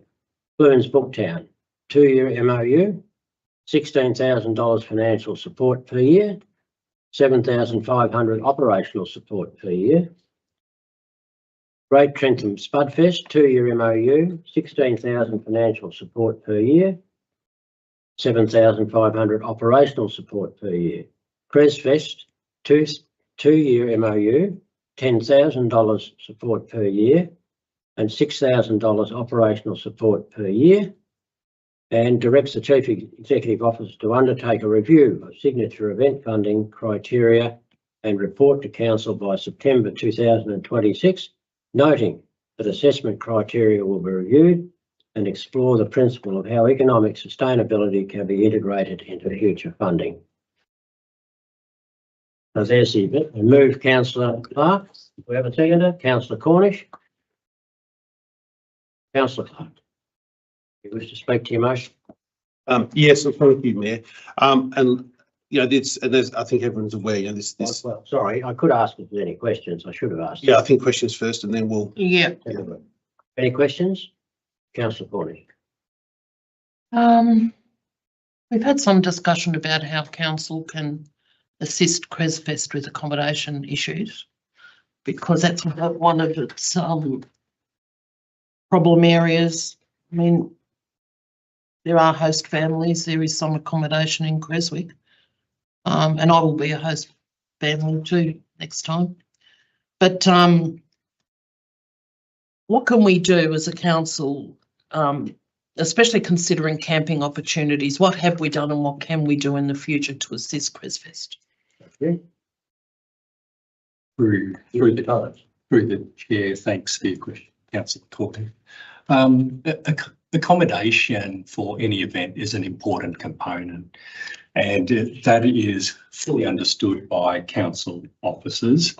And in providing support to event organisers, officers try to assist with discussing accommodation options, provide support, provide information and education on the regulatory framework and the like. I think camping has been mentioned about some events, and from past experience, some event organisers have approached council with a proposal for camping as part of their event. That is open to every event organiser, and it's certainly something officers are aware of and will provide support for. In providing that support, it's important to acknowledge that camping has many facets. We need to ensure that those camping are safe, that there are appropriate public facilities available, appropriate access, and so on and so forth. So it's quite a complex piece, and it really needs careful thought by the event organiser and careful support by council. So it's a continuing piece of support this council provides to event organisers, amongst other things.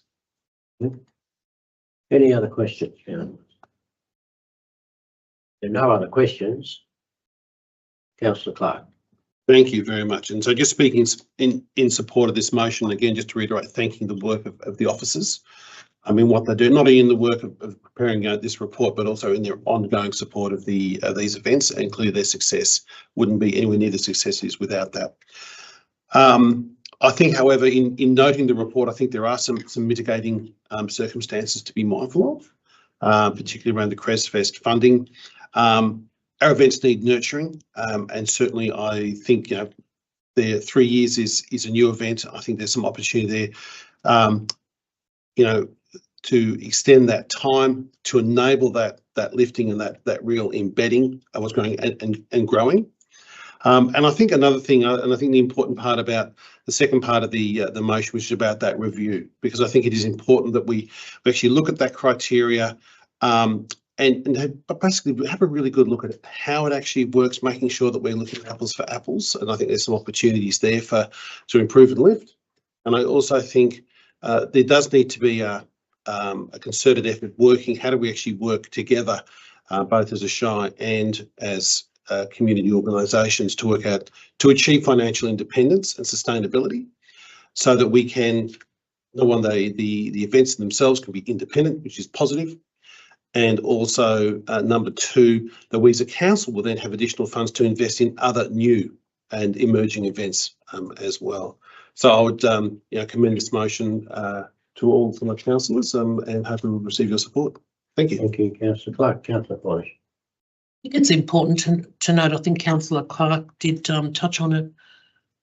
You look at Spudfest and also Chill Out, they've been around for 12 and 13 years. I mean, CresFest is only a few years old, came about in COVID, as a result of COVID.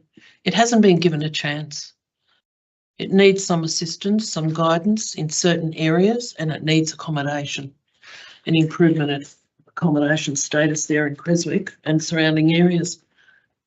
But I think it's got a great future, and it's far too soon to be degrading it to a regional event, taking into consideration it was only upgraded to signatory 2 years ago by council staff. So, in 2 years' time, it's been downgraded based on numbers and a couple of other factors. But I'm sure that the numbers will be counted a little bit more stringently in the coming CresFest. And I know that council will assist. So it's important to have conversations, important to meet and work together to make it even better. But it is still young, so I think it's too early to make any rash decisions about downgrading its status. So thank you. Thank you, Councillor Clark. Any other councillor? Councillor Joy. Yeah, a couple of points to make. One is that I'm happy to support Councillor Clark and Councillor Cornig's motion.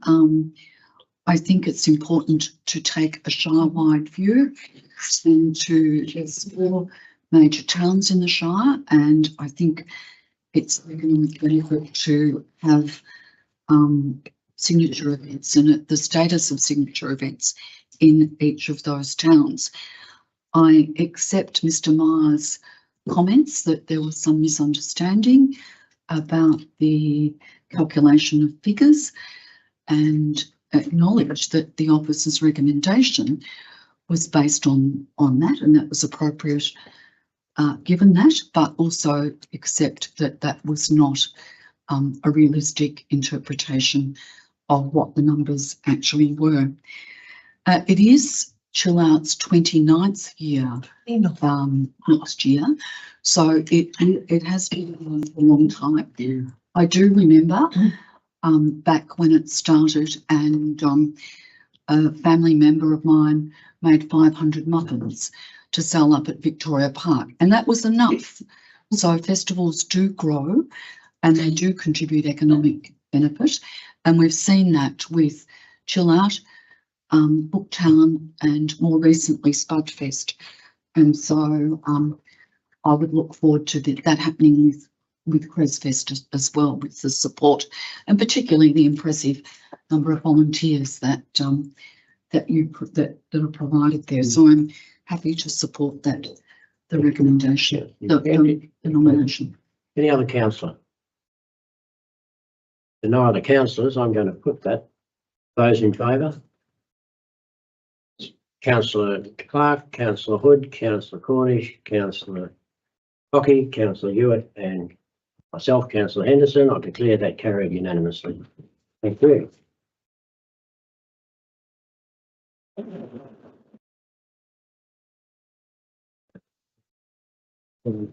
Four. 7.4. It's the annual financial statements and performance review. The annual financial statements and performance reporting directors, which is prepared by the Director of Performance and Transformation.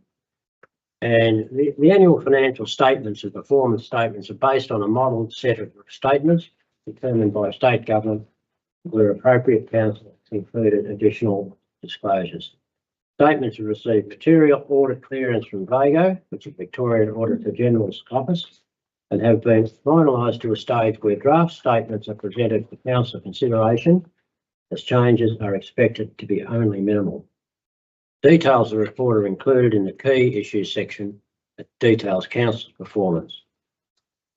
So, councillors, there it is. I'm looking for somebody to move a motion.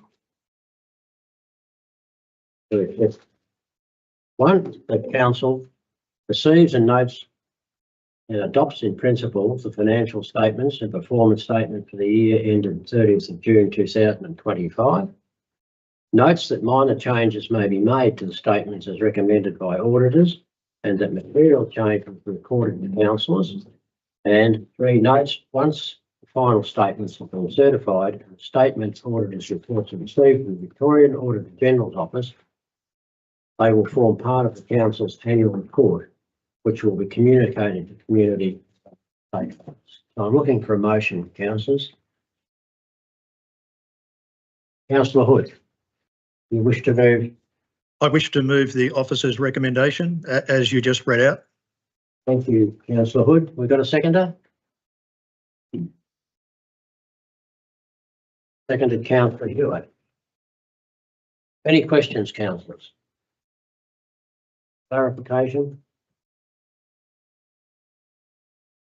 Question of clarification. It's based on the, I think it's this one, Mr. Thomas, and not the performance reporting. I notice in the report, and it might sound minor to some, under our child maternal health figures, it reports 7.4.3, 75% of those enrolled in the child and maternal health program attend once a year. That means that 25% don't. And it does, I am concerned, given the critical role that visitation to child and health plays in early identification of children in their age group, whether they're progressing developmentally within ranges. I note that the explanation is that children often attend GPs, but I would assume that we don't know that they actually do. And there's probably not a lot officers can do about it. It's not a council provided service. I'm aware of that, but my background in child protection does concern me that with that figure. I do note that Indigenous children also have a relatively low attendance rate, but the explanation is that they probably attend BADAC in Ballarat. And I would expect that that's correct because of the cultural appropriateness to it.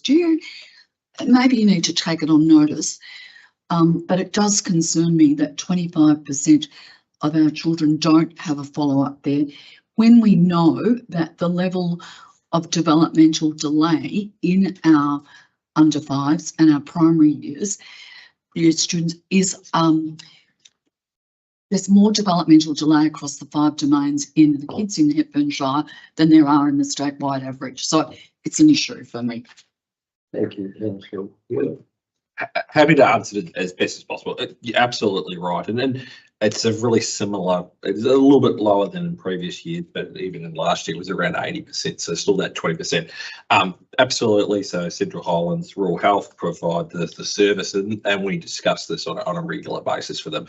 It certainly appears to be, and not just a Hepburn trend, but a Victorian-wide trend, that visits at early age, so up into sort of that 4 week and the 6 weeks and up to 8 months, are being completed. It really is that drop away in the 3 years, and that's a trend right across the state as well. So there's certainly work that's happening across us with Central Highlands Rural Health, but also in terms of the MAV and other providers around how can we better assure ourselves that those visits are occurring at the GP if they are. And I think there's some anecdotal evidence of that, but we're absolutely not sure about that.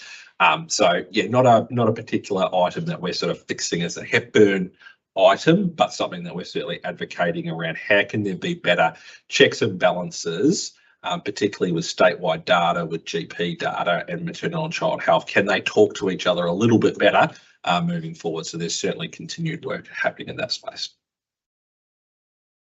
I have my concern noted. Okay, any other councillor? Councillor Riley. I know that in terms of our long-term financial planning, that we've had to face some significant sort of reductions in services this even in this financial year, I think about $1.5 million. And I'm just wondering how we went trying to achieve that, and also what are some of the impacts of that in terms of what expectations our communities can expect in changes to services.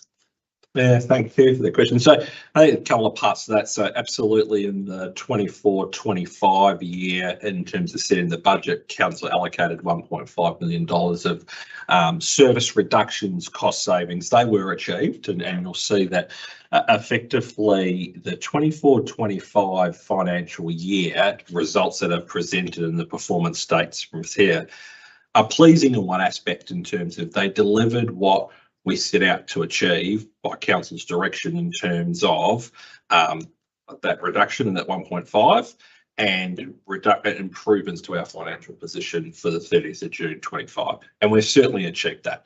Is that as far as we need to go? No, and that's why council adopted its long-term financial plan in the budget 25-26. But if we look at the 24-25 year, it's actually quite pleasing. Overall, our percentages, our results have improved slightly. There is still absolutely a long way to go as we turn that around through that long-term financial plan. And as I said, we'll see improvements happening over the next 2 to 3 years. The majority of changes as part of the $1.5 million, I think we've been able to implement the majority of them, and we've certainly had some slight changes to how services have been delivered. You'll see a number of those savings have come right across the board. We changed the way our opening hours in the swimming pool, so no longer with our swimming pools opening 7 days a week. So during school terms, they were down to a reduced number. We've certainly done things in terms of our libraries and been able to, we're about to roll out our open libraries, which will increase the services. We did a review across a number of staffing components, and we had a reduction in our FTE. So from 4 years ago, our FTE numbers going into the 25-26 year are 25% lower than they were. So there's no doubt service changes, delays on some things, but we've also been able to amend how we're doing things, and there's lots of positivity that you've seen, and particularly a later report today in terms of the annual report. So we've been able to stick to and basically come in better than we expected for the 24-25 year. We still have a low unrestricted cash position, but it's higher than we expected. So at $1.2 million, which is pleasing and heading in the right direction. And there's certainly still lots of room for improvement as well as we work through. Councillor Crowley.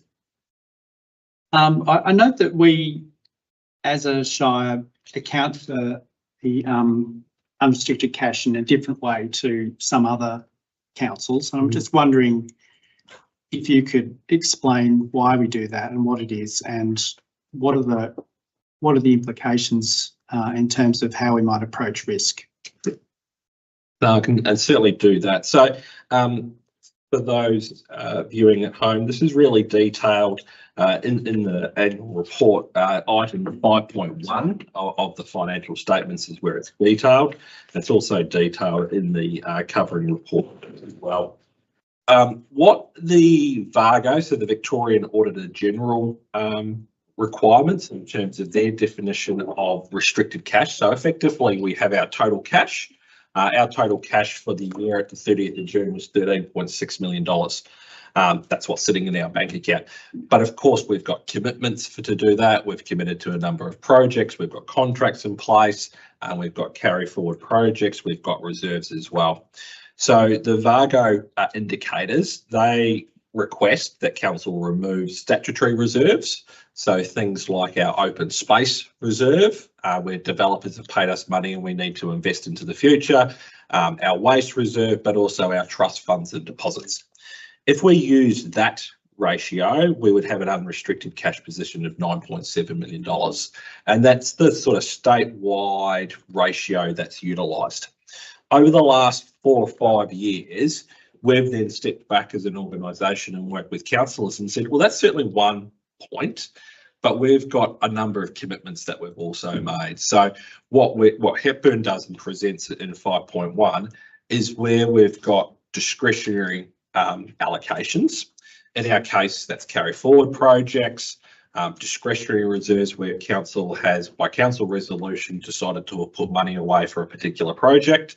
And also in terms of this case, the financial assistance grants, which is the federal government allocation, was paid early, paid effectively on the 30th of June. So we total those up, and effectively that results in the unrestricted position of about $1.3 million. And why we do that is to be really clear as an organisation, for staff to really understand our financial position, but for councillors in our community, that sometimes when you look at the raw figure, and you could look at a raw figure of cash, total cash of $13.6 million and go, well, we've got plenty of cash. But when you step back and say, well, we've actually already made these commitments, it's important that we articulate that and that our unrestricted cash position is $1.3 million. We feel it's certainly a better way of being much more transparent with our community. It's much more focused for councillors in terms of what that unrestricted cash is, which is effectively the dollars that we've got that's not allocated to something currently. But it's important if you're doing review against another council to probably pick up that other item. I don't think it impacts how risk averse or proactive and risk is. It's just a better way of reporting our financial position, our unrestricted cash, and effectively we still report both. So we're being really transparent and clear to our community. Right. Clarification. Yes, Councillor Clark. So just point of clarification. So we are exceeding the Australian accounting standards in this space. Is that correct? So we're not applying the minimum standards, we're exceeding the standards. Yeah, so there's the Australian accounting standards and also the model financial report. So the model financial report is put together by state government, so by local government Victoria. That's the minimum standards. Our financial reports exceeds that and adds to it in terms of disclosure. Thank you. Any other councillor? There are no councillor Riley.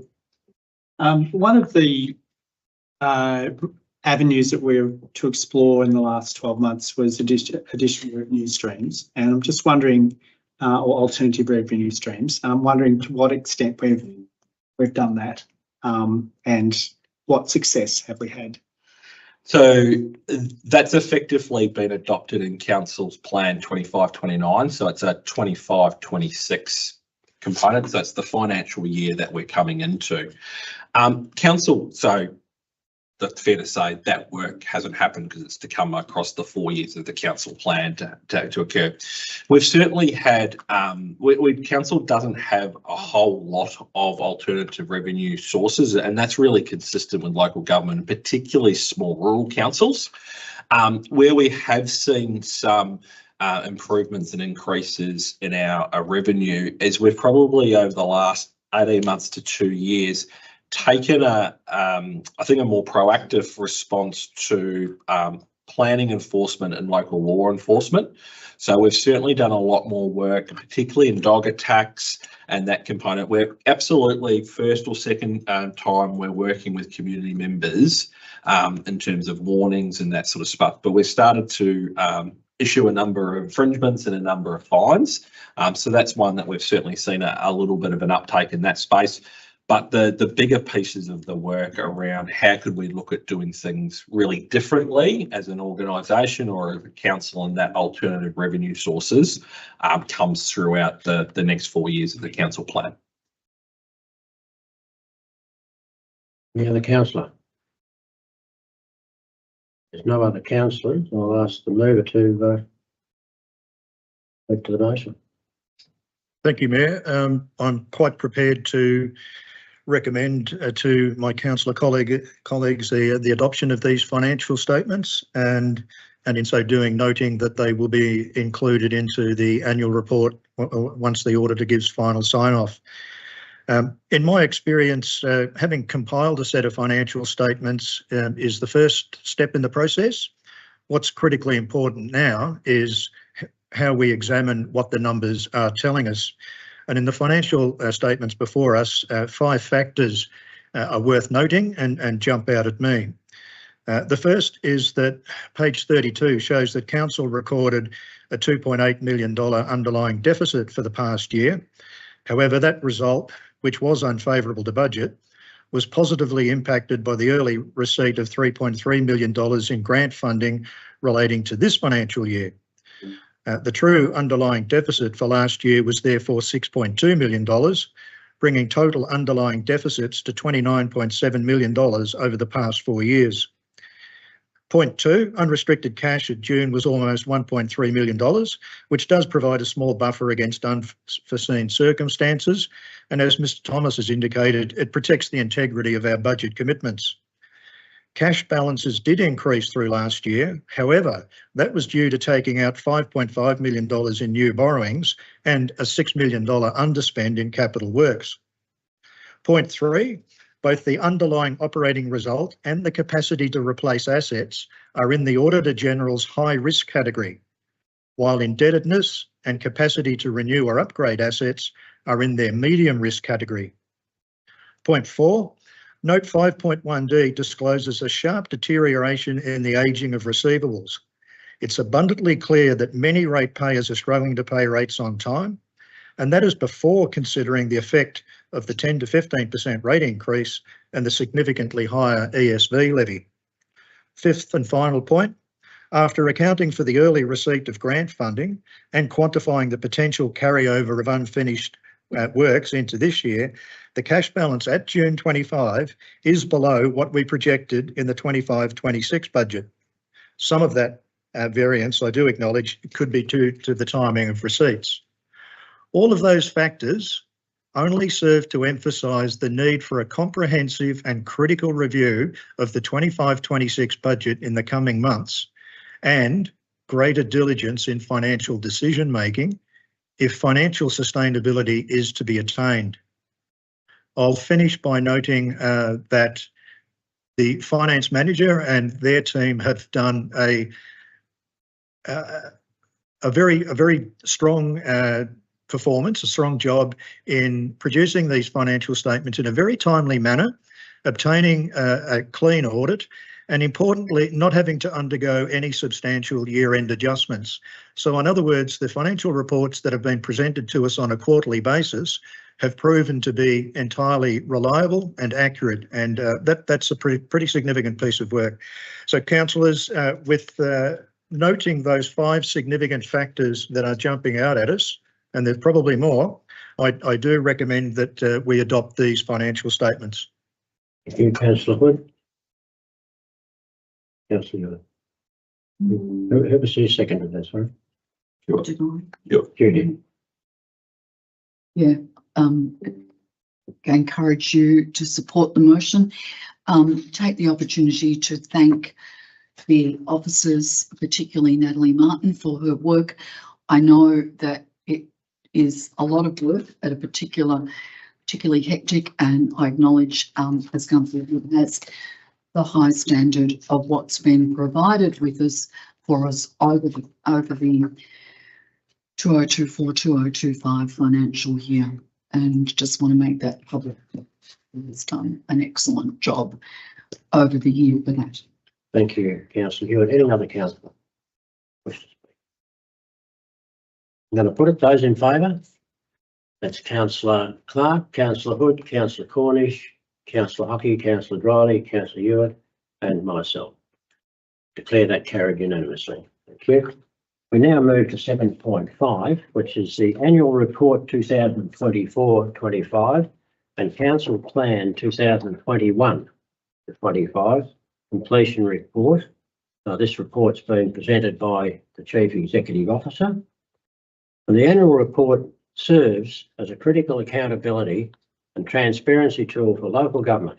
It provides a comprehensive overview of council performance over the financial year, measuring achievements against the goals and objectives outlined in the council plan, annual plans, budget and local government performance reporting framework. Detailed reporting on financial performance, service delivery and community outcomes. The annual report ensures councillors, residents and stakeholders are informed about the strategic priorities. Once the financial plan, the annual financial statements and performance statements have been approved in principle by council and signed by the nominated councillors and the Chief Executive Officer, the documents will form part of the council's annual report. Councillors, do I have a mover? I'm happy to move the officer's recommendation. The officer's recommendation, Councillor Hewitt. You've got a seconder? Councillor Cornish. Any questions, councillor? No questions? Councillor Dryly. I note that in I'd firstly like to congratulate officers and everyone who's been involved in the previous council plan and the significant amount of work that's been required to achieve the outcomes that have been achieved, which are represented. And it's that there is mention in the report that there will no longer be reporting on aspects of that plan and some of the, I'm assuming some of the strategies that come out of that. So I'm just in particular thinking about Sustainable Hepburn. What you know, to what extent will we be continuing to follow directions from existing strategies? Yes, thank you, Councillor. No, I think you're absolutely right there in terms of the annual report in front of you, which both is highlights the 24-25 actions, but also provides the snapshot and completion of the 4-year council plan. I think undoubtedly shows a massive success for a council to complete over 90% of its actions in a challenging 4-year period is absolutely phenomenal, and I really do want to call that out. You're right, there's a smaller number of actions that haven't been completed for a whole range of reasons. And I think there's 2 parts to take on that. Council's now adopted a new council plan, and that becomes what we report against in terms of the actions and the progress moving forward from that. And that ongoing regular reporting will occur as well. When you're going into specific strategies, those strategies still exist. So whether it is Sustainable Hepburn or a number of the various ones that we've been able to develop over the 4 years, our positive ageing, our early years, our youth strategy and various others, they still exist. So we will still report on those actions. We have still got officers that are working through those. We absolutely have a piece of work to do as an organisation that we've spoken about around how do all of those strategies now realign with the council plan, and how do they realign with an organisation that's got 25% less FTE.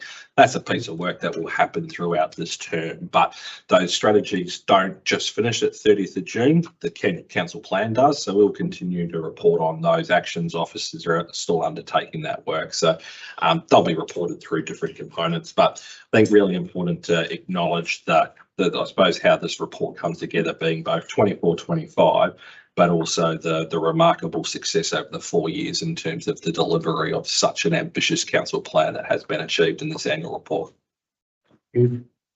Any other councillor, any other questions? Oh, councillor Dryling.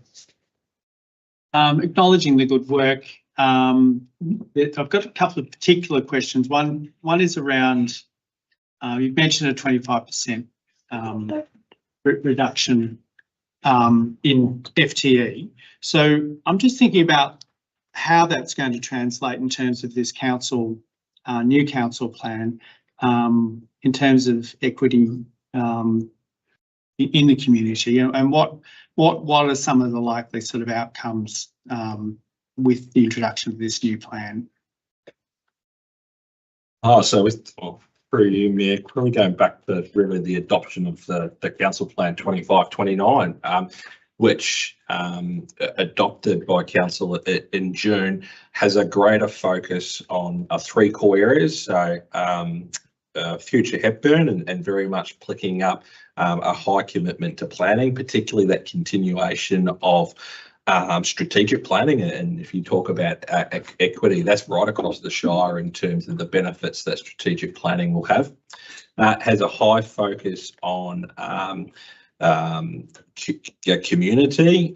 Certainly, obviously, there's a number of roles that don't exist as per the budget, but so a greater focus where maybe in the past council's been directly delivering services, we're trying to partner, trying to do greater advocacy work. Spoke earlier glowingly around some of the work that we've done in terms of engagement with community and project advisory groups. So they're the types of things that we will continue to do. And as I said, the council plan was developed with really large impact by the community, and ultimately council developed and adopted a more streamlined council plan.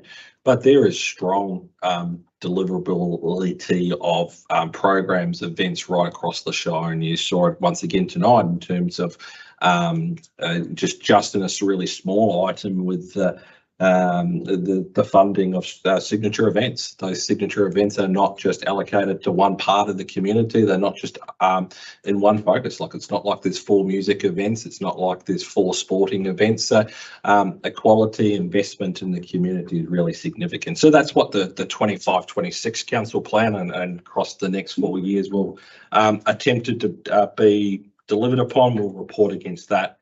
I suppose as councillors are well aware, the development of that council plan was at a really different time to the development of this council plan, which has been the focus of this annual report, which when you look at some of the highlights across the year, is really successful. Any further questions, councillors? If not, councillor Hewitt. Yes, the motion notes that we receive, note and adopt the annual report 24-25, and noting that when they're signed off, the financial and performance statements will be incorporated. Just want to, again, take the opportunity to thank the officers for putting this together. In particular, it's the communications team, but everybody's been involved. Make the point also that there are councillors from the previous council term who were involved in that and should be thanked for their work, as well as the new incoming council.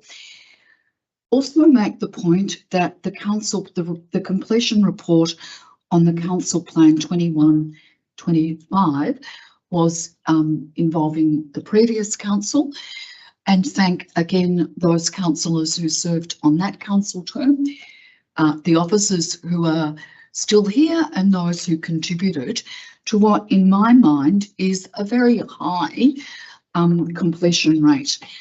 90.6% of the actions that were identified in that council plan were completed. 105 of the 116. I think that one of the difficulties for me, and I'm talking personally here, is when you come up with a council plan at the start of the council term, you've got to have some sort of crystal ball about how they might play out over the 4 years. And during that 4 years, we had 2 years of COVID, we had a considerable number of storms, we had bushfires, we had a whole range of things. So I think in that context, both staff and the members, those that are still here, those that have left, are to be commended for getting a 90.6% completion rate.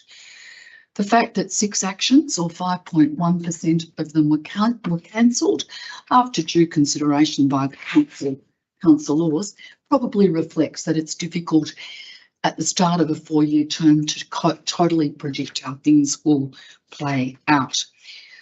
Some actions were not completed or not started, and some were delayed. And I acknowledge that in the 24-25 annual report, officers have included comments on those, so that at least in terms of transparency. So I ask my fellow councillors to accept the report or approve the motion, but also just want it publicly acknowledged about the importance at this stage of acknowledging officers currently who've worked on it, but also those who've been here throughout the 4 years who've contributed to that, and also not just this new council group, but also those councillors who are no longer serving, but also contributed to such a successful outcome. Councillor Cornish. I think Councillor Hewitt covered most. Councillor, any other councillors? Well, the councillor, I'm going to, Councillor Hood. Yeah, thank you, Mayor. I'm speaking against the adoption of the annual report, and I'm limiting my comments to just the annual report. And there are some aspects in it that I find concerning and disappointing. I do agree with the comment in the executive summary that the annual report is a critically important accountability and transparency tool. It is used to inform all stakeholders of our financial and non-financial performance, and it is one of the most important documents released by Council every year. On the one hand, the report rightly describes, with some pride, a long list of achievements. But on the other hand, it falls short on addressing some of the key challenges currently facing Council. In particular, core services such as planning and key measures such as customer satisfaction are not, in my view, adequately addressed. An opportunity should have been taken in the introduction to provide some reassuring commentary on how customer satisfaction and performance in core services such as planning would be demonstrably improved. And I give 3 examples. Firstly, it's not until pages 74 and 109 that it is reported that only 26% of planning applications are processed within the required timeframes. That is an outcome that is a key contributor to customer satisfaction, and it's strongly linked to housing construction. Secondly, that Council's customer satisfaction rating during the year fell from 49 to 46, is now 8 points below the average for small rural councils, and that performance declined in 13 of the 17 categories is not disclosed anywhere in the report, nor is there any commentary on initiatives that would remedy that situation. Thirdly, while the report does generally acknowledge financial sustainability challenges across the local government sector, there is no Hepburn-specific commentary on financial performance against budget, no commentary on the cash constraints that are preventing the construction of new assets, cash constraints that are preventing the funding of emergency recovery works, or the scope to contribute to grant funding. The annual report would be enhanced if its tone and contents took a more realistic stance and provided stakeholders with a reassuring note of future actions and commitment. Thank you, Councillor Hood. Any other councillor? No other councillor, right of reply. Councillor, again, I just say that from my point of view, I think the annual report for 2024-25 does detail what occurred, does make mention of a number of the constraints and difficulties and reasons for why some things weren't done and why some things were. And I refer back to Unfortunately for Councillor Hood, he, the way the motion's been written, he objects to the annual report, then that's also going to indicate a rejection of the council plan completion report. And I just reiterate that I think just over 90% completion rate is a credit to all involved. Right, thank you, Councillor Hewitt. That closes the debate. I'm going to put it those in favour. That's Councillor Clark, Councillor Cornish, Councillor Hockey, Councillor Droley, Councillor Hewitt, Councillor Henderson. Those against? Councillor Hood. I'll declare that carried.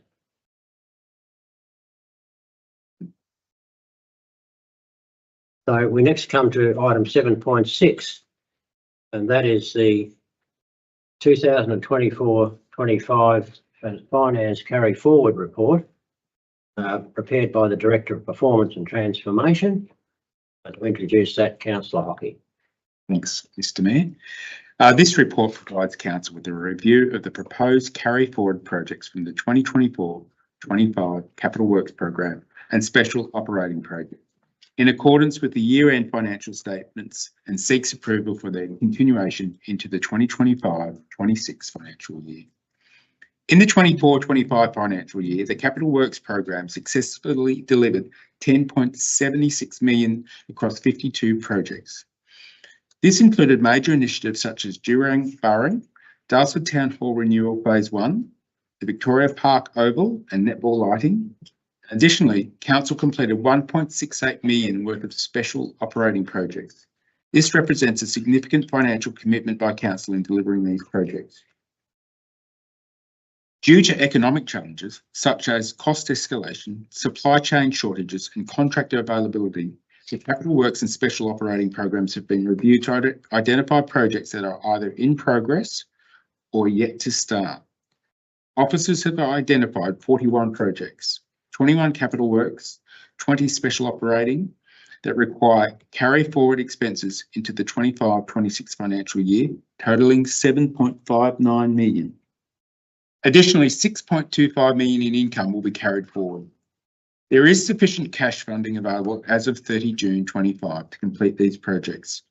The report includes a separate section on budget adjustments that require to be considered in relation to the adopted budget for 25-26. Thank you, Mayor. Thank you, Councillor Hockey. So I'm looking for a motion, councillors. Anybody want to move that motion? Councillor Clark, move the officer's recommendation. Okay, do I have a seconder? Councillor Hewitt. Any questions, councillors?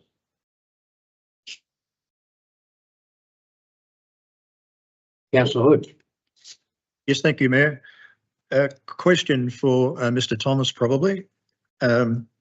Should this carry forward list of projects be adopted, am I correct in saying that it would modify the 25-26 budget, but that would be the extent of the change? It alters the 25-26 budget, but it doesn't yet fully commit council to undertaking every one of these projects. Is that a correct interpretation? Not quite. So these projects are already committed to be undertaken. These are 24-25 projects. So the commitment really has already been made by council. This is reports more of an administrative one to be really clear that we didn't finish all these projects by the 30th of June, and that your first part to the comment that yes, we're now carrying it forward. An adjustment to the 25-26 budget will be made. And that's what the reporting will be doing. But the majority of these projects are already well started or well underway, so they are already committed to by council. Can I have a follow-up question, Mr. Mayor, if I may, please? Absolutely. Thank you. Just to follow up with Mr. Thomas's reply to that then. Again, in the context of the mid-year budget review, from what you just said, carrying over these projects and altering the 25-26 budget to accommodate these would enshrine them into the budget and protect them from any change in a mid-year review. Is that correct? No, not quite correct either. So that they are enshrined and are being undertaken at the moment at any stage and through a mid-year project if council wanted to stop a particular project or something like that, or add a project at the mid-year review, that's possible. But council's provided through the, as I said, through the 24-25 budget, the funding to do this. It's not really amending the 25-26 budget. It's more around we're now going to be reporting the actual expenditure. And so it's, as I said, it's more of an administrative component. It's not prioritising these projects over anything else. It's not prioritising these projects over the current 25-26 project. We just need to deliver both. It's just been really transparent and a process that effectively all LGAs would undertake, and one that we've undertaken here at Hepburn for a number of years. So just being clear that these projects weren't finished at the 30th of June. We don't stop on the 30th of June. We continue these projects into the next year. So it's not creating a change or material difference or adding new projects or anything like that. Any further questions, councillors? Councillor Dryling? Picking up on Councillor Hood's comments around the impacts of rolling these projects forward, I'm thinking about how these projects hold cash in a restricted way so that we're making decisions and choices around our budgets in a particular year that preclude other decisions, and we've had to make decisions around significant service cuts. Do we have a problem with the way we're scheduling our capital projects in not finishing the completed amount of works, and to what degree is this scenario acceptable and normal in terms of a carryover process? Yeah, so this is really standard for local government and standard for most organisations. So 30th of June is it's a reporting day, and of course projects don't necessarily all finish by those days. The level of carry forward is quite, I think it's an improvement on prior year. The total figure is a bit distorted with a couple of large projects. So you talk about capital works, $6.5 million, but you've got just over $3 million on Wheelers Bridge alone, the 600,000 on Creswick Trails, 660,000 on Dalesford Town Hall that we were always completing in this part of the year as well. So you take out some of those more significant dollar ones, it's actually it's a pretty good result. Ultimately, of course, we'd love to have everything done on the 30th of June. I think all councils and LGAs are realistic that doesn't happen. There's a role for us in terms of making sure we deliver these as quickly as possible. There's a number of these projects that weren't able to start till late in the year because of grant funding. So council funded them in the budget with a asterisk and saying we're only going to deliver this project if we're successful in the grant. If we only found out about the grant in March, April, the project didn't start till later in the year. And I think it's really important that this hasn't impacted and undelivery of these projects or items hasn't impacted council budget decision making. These are projects that needed to be completed. A lot of these are renewal based. So the funding's been allocated in the 24-25 year. We've raised rates. We've undertaken income in the year. We need to complete the work. So really straightforward in terms of, as I said, 30th of June is a reporting day.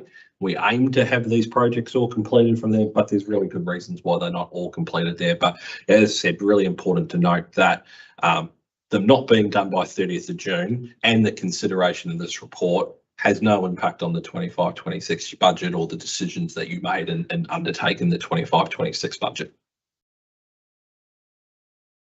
Further questions, Councillor?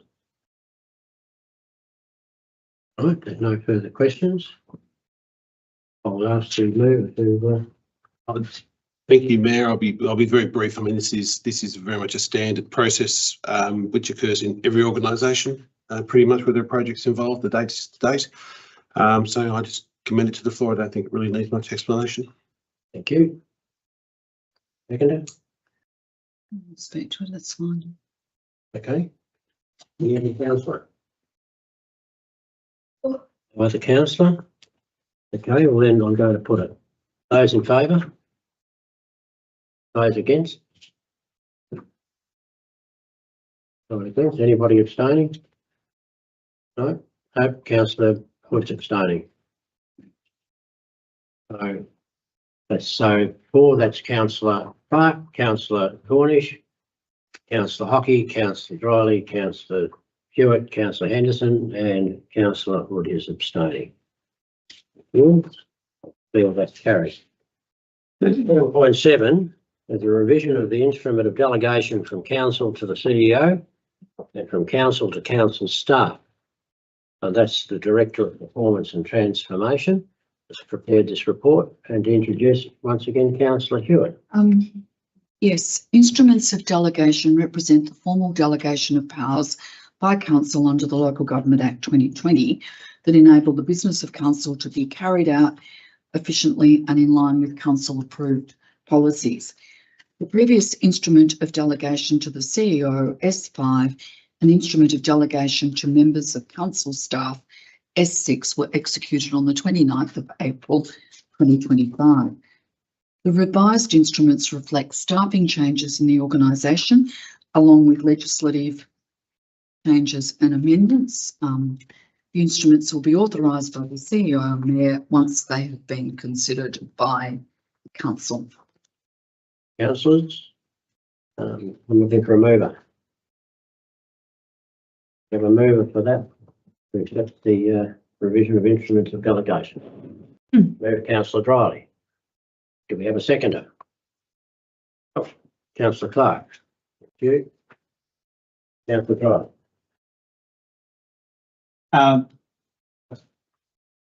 Given the question. Question to our CEO, are we delegating any powers that we shouldn't be, Mr. Thomas? Thank you. Short answer is no. We've been through this a fair bit of time, and as indicated in the review, there's no major changes to my delegations or officers' delegations through this one. It really is an administrative process. It's really good governance to review them on a regular basis, even when things don't change. So yeah, there's no significant changes to through this report or the next report at 7.8. Thank you. Any more questions, councillors? No more questions. I'll ask the mover to speak. Given it's a mostly administrative process, I support the motion as it is. Okay. Seconder? Yeah, no, nothing additional. Any other councillor? No. All right, I'll put it. Those in favour? Those against? That's carried unanimously. Councillor Hewitt, you're popular today. 7.8, introduced by Councillor Leslie Hewitt and once again provided by the Director of Performance and Transformation. It's the instrument of appointment to authorise officers under Planning and Environment Act 1987 and Environment Protection Act 2017. Councillor Hewitt. The appointment of authorised officers enables appropriate staff within the organisation to administer and enforce various acts, regulations or council law, local laws in accordance with the powers granted to them under legislation or a local law. The instruments being updated are being updated to reflect staffing changes. Looking for a motion, councillors? Anyone want to move that? Councillor Dryly, you got a seconder? Councillor Cornish. Any questions, councillors? No, no questions. All right. Councillor Dryly. Again, given this maybe administrative, I shall recommend the officers' motion. Okay. Councillor Cornish. Any other councillor? Going to put it, those in favour? That's carried unanimously. Thank you. Now we come to item 8, is the councillors and CEO reports. So first I go, and I'll try and be brief to save a bit of time, but nice swearing on.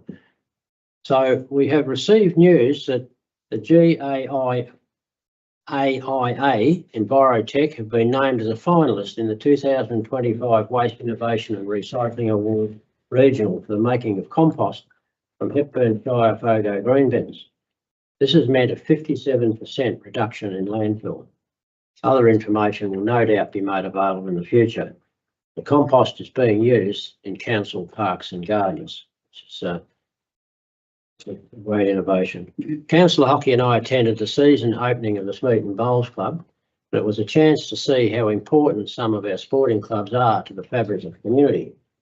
This club is about far more than bowls and provides a great place for launching all manner of community activity and connectivity. I know it may seem not a great thing, big thing for a mayor to be attending and reporting on, but these clubs are so important to our community. On a wider note, I had the chance to catch up with Minister D'Ambrosio when she officially announced a battery project at Trentham that will assist the Trentham mechanics when power supply is interrupted during emergencies and also the costs of running on a daily basis. More batteries are being funded in other locations in our shire as well. The Minister was pleased to discuss many issues. He did not want to discuss the Western Renewables Project link project. Told me in no uncertain terms. I also attended a community thank you at Trentham for being announced Australia's #1 tiny tourist town, and I attended along with Councillors Riley and Wood, but I'll leave that for them to speak about. At a meeting recently in Bendigo of the Loddon Capacity Group of Councils, we had a chance to speak with the Shadow Minister for Local Government, Ms Beverly MacArthur, along with MPs Peter Walsh and Wendy Lovell. The transmission lines, the emergency services volunteer levy and sustainability of local government were among topics discussed. I did not get the feeling that there was much joy to be had. Some of the suggested options were for councils just to stop providing services. I hope that people in real need of assistance in paying their rates do speak to council about payment options. This should not, however, extend to those ratepayers who have the capacity to pay but choose not to do so. Thank you. Now call upon Councillor Tony Clark. In the interest of time, the written report will be submitted. Thank you. Councillor Shirley Cornish. Yeah, it'll be very quick. I attended quite a few annual general meetings. Firstly, the Glen Lyon Progress Association, then the Glen Lyon Redevelop. I haven't got my good glasses, as you all know, so I'm struggling. The Glen Lyon Recreation Reserve Community Assets Committee, AGM. Also the Creswick Brass Band, AGM. I also attended the Visit Information Centre morning tea to thank the wonderful volunteers in Creswick that run that centre, and many of them have been doing it for many, many years. It was a really nice morning, and there was Councillor Drylee there as well, Councillor Henderson, myself. I think that's the three of us were there, and we really enjoyed it, and they certainly do appreciate each other too, the volunteers. Also attended the Creswick Soccer Club Junior presentations at Doug Lindsay Reserve, and that was attended by Councillor Henderson, Drylee, Hockey, myself, and Councillor Clark, and we all listened to the needs of that particular club, especially in regard to female change rooms and showers and outdoor toilets, of which they only have one. So that's not quite good enough for them. So I'll just leave it there. Thank you, Councillor Cornish. Councillor. Thanks. I will read my report. Over the past month, I've been reminded that democracy just doesn't live in council chambers, it lives in our communities, and we've certainly seen that tonight with representations as well from the Raylands Park people and Cresfest, among others.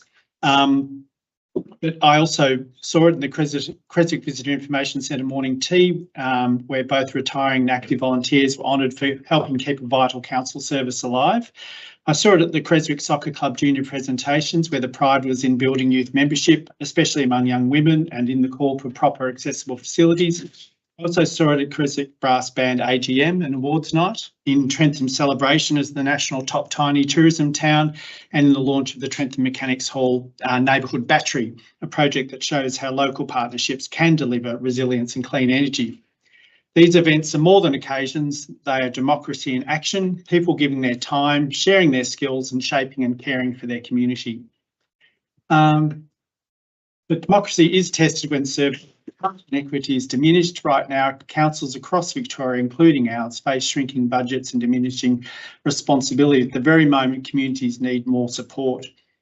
Programs that build inclusion, wellbeing, arts and culture, youth opportunities, biodiversity and circular economy initiatives are too often the first to go. These are not luxuries, they are frontline of resilience. And I refer to the recent release of the Australia's first National Climate Risk Assessment, which underlines this point. It makes clear that climate hazards are escalating, more heat waves, floods, fires and storms, and that resilience must be built locally. Yet service cuts weaken our very capacity to respond. The same programs are being trimmed back are the ones that help communities prepare, adapt and recover. Climate justice is social justice, and without local investment, the most vulnerable, renters, low-income families, older residents and those less able will be left to bear the biggest cost. Housing is central to this question of resilience. Earlier this month, I completed the MAV Masterclass on leading communities through housing change with other councillors, a program designed to help councillors understand the pressures of the housing crisis and how to support our communities through it. What it reinforced for me is that housing isn't just about supply, it's about stability, equity and the ability of communities to withstand shocks. Yet in Hepburn, more than 10% of all homes are dedicated to short stays, and around 3/4 of new dwellings in Daylesford and Hepburn over the past decade have gone the same way. And in Victoria, the introduction of the statewide treaty bill into Parliament is a moment of celebration and a historic development. It will establish Gelong Wal, a permanent First Peoples Authority with decision-making power and accountability. Here on Dja Dja Wurrung country, we have already seen strong leadership from their 2013 recognition and settlement agreement, which recognised rights and established joint management of parks and reserves through their continuing role in shaping agreements and advancing local treaty. Their example shows that truth, voice and shared responsibility are not only aspirations but practices being already lived.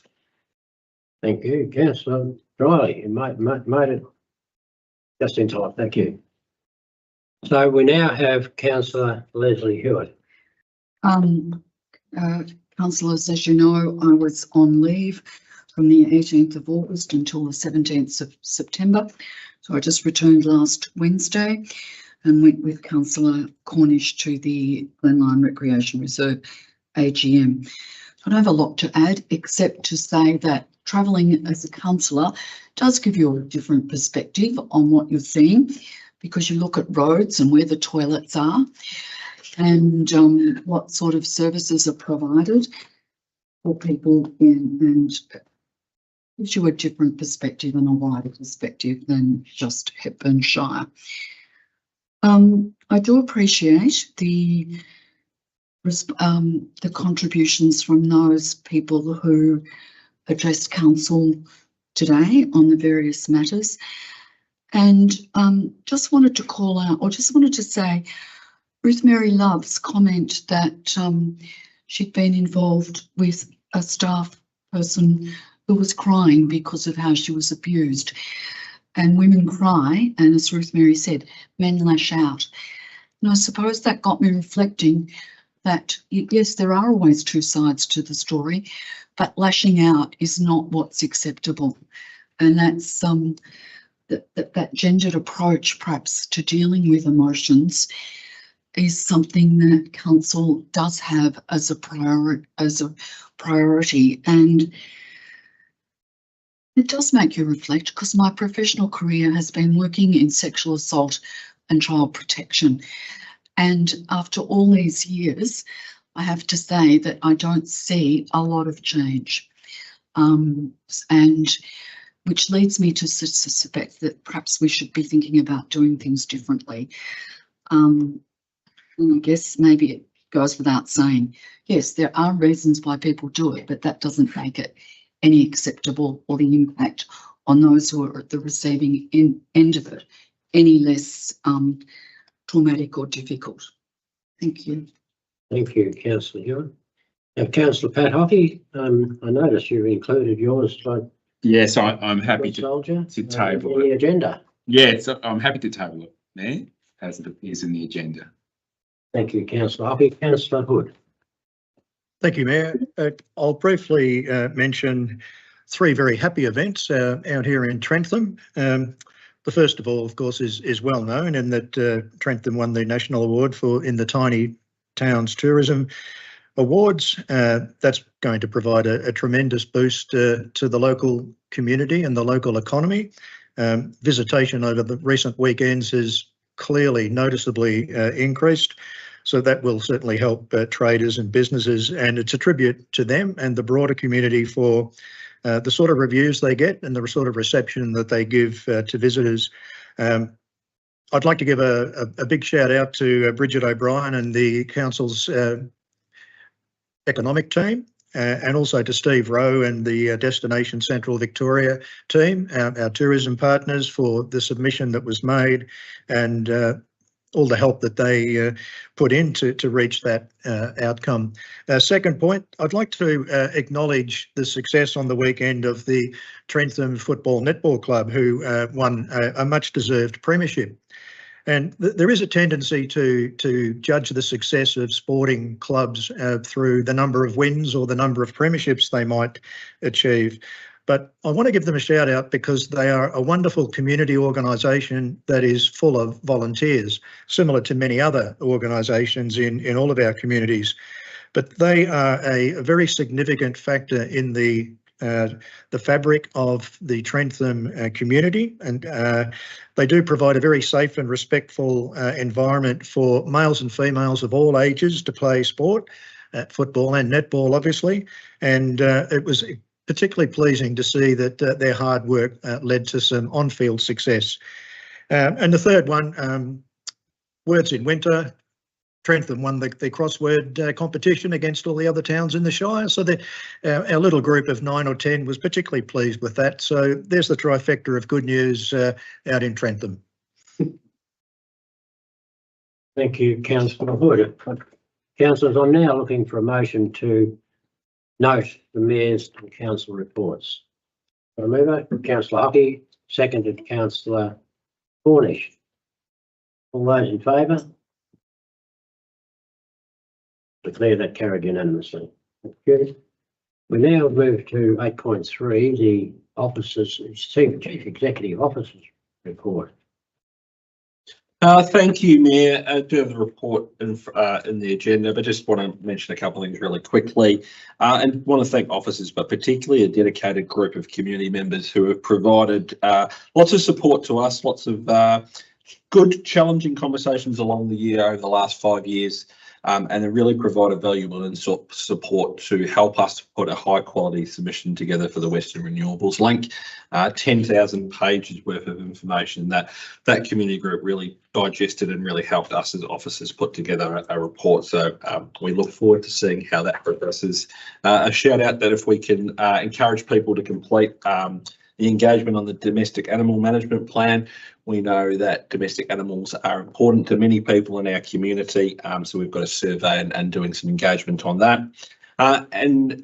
Pleasing, obviously, earlier for councillors to consider the adoption of their annual report. And I just wanted to take this time to express my appreciation to staff and councillors for their contribution, particularly over the last year, but over the last 4 years, as we spoke about. But the report outlines a range of achievements, and absolutely we've got ongoing challenges that any organisation will, but the ongoing efforts from our organisation, our staff, our councillors and our community reflect that commitment to delivering more and delivering positive outcomes for the community. So on behalf of officers, want to thank councillors and community for their support and appreciate the earlier words. That's the CEO's report for September 25. Thank you, councillors. I'm looking for a motion to note the Chief Executive Officer report. Councillor Clark, move. Seconded. Councillor Hockey. I'll put that. Those in favour?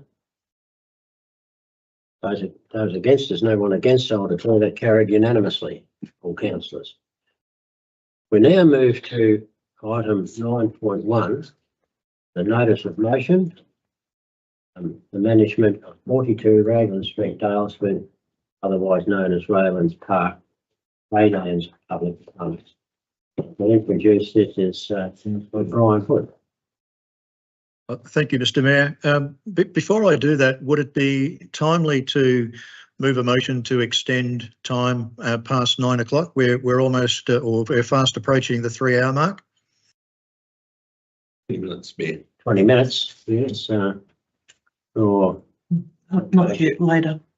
but we can do it later. There is 20 minutes, Councillor Hood. Okay, yep, no worries. Yeah, look, I'll briefly introduce this report, bearing in mind that we have heard from community members earlier this evening in this meeting, and undoubtedly their passion and commitment for this land and its use came through quite clearly, and it does have a broad range of uses. The motion as proposed is in 3 parts, and the first part just clearly acknowledges what was moved in the 29th of July meeting. And this motion seeks to build on that. It doesn't seek to replace it. It seeks to build on it. That motion clearly signalled the prospect, the possibility that the land may or may not be sold. That obviously triggered, not surprisingly, quite a strong reaction right across the community. Therefore, point number 2 is important, that we, as a council, acknowledge the history of the land, the fact that it was generously bequeathed, and that it's coming from a previous Shire councillor and Shire president. It's important to note that.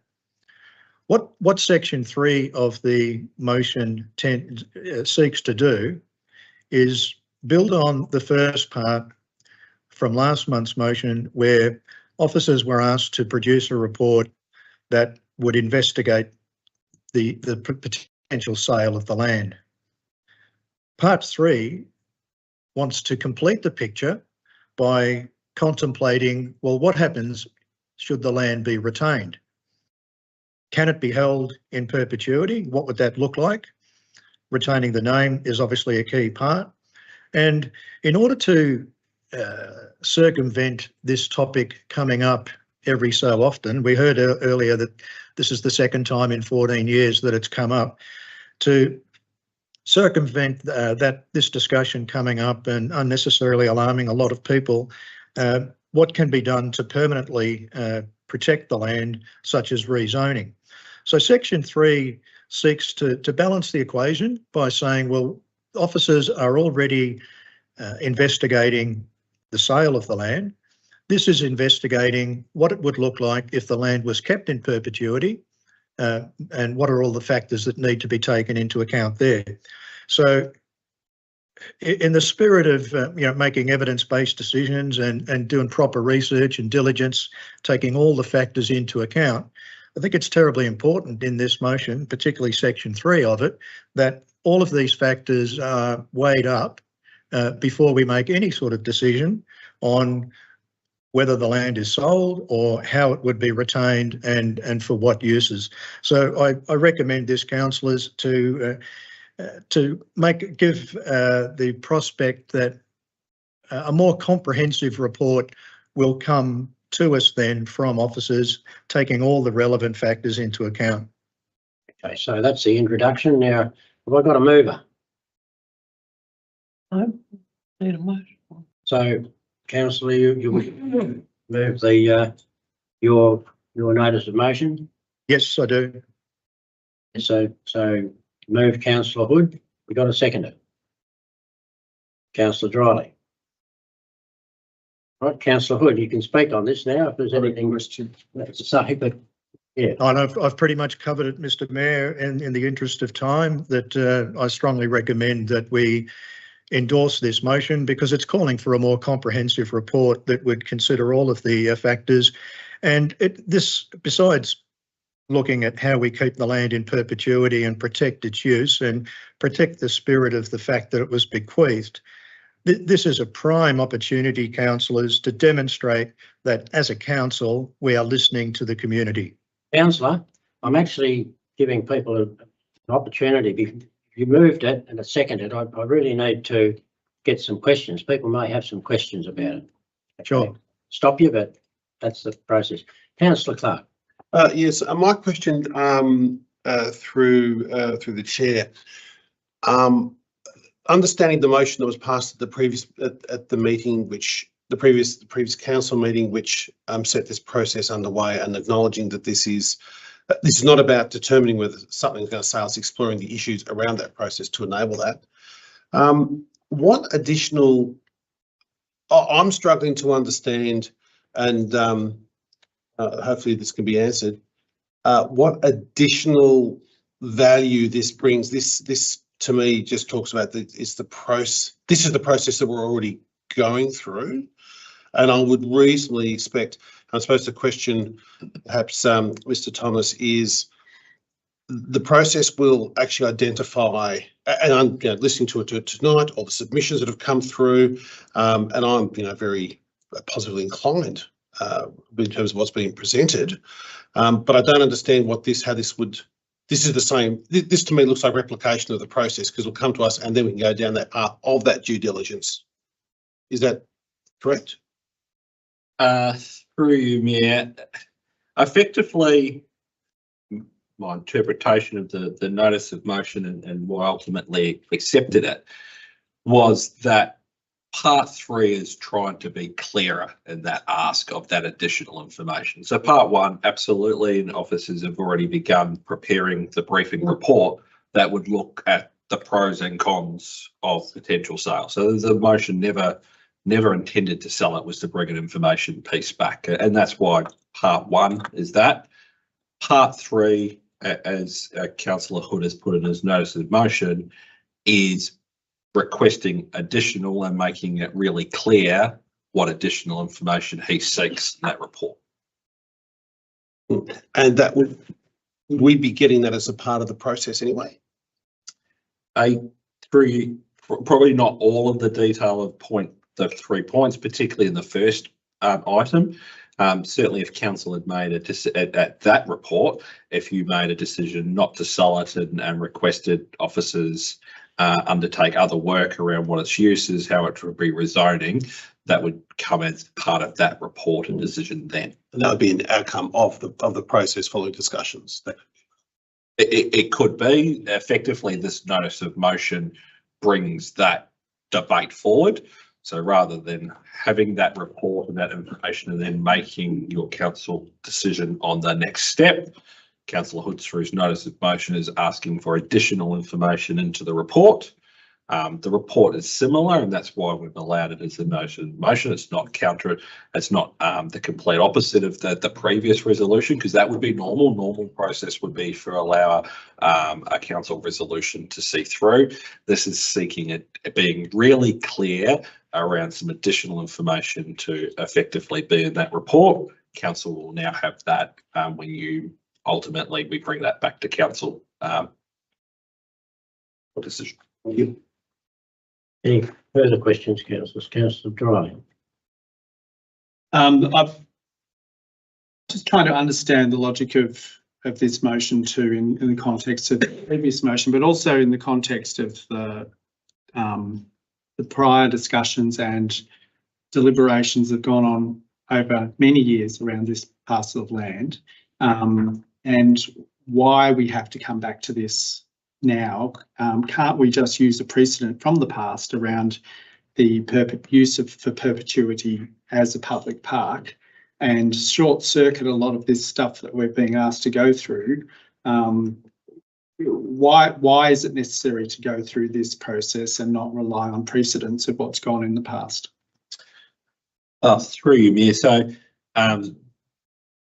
So council has moved a motion, and therefore we've got a resolution that we've enacted to bring you back a report that will undertake the further investigation of whether it could be considered for sale or for other use.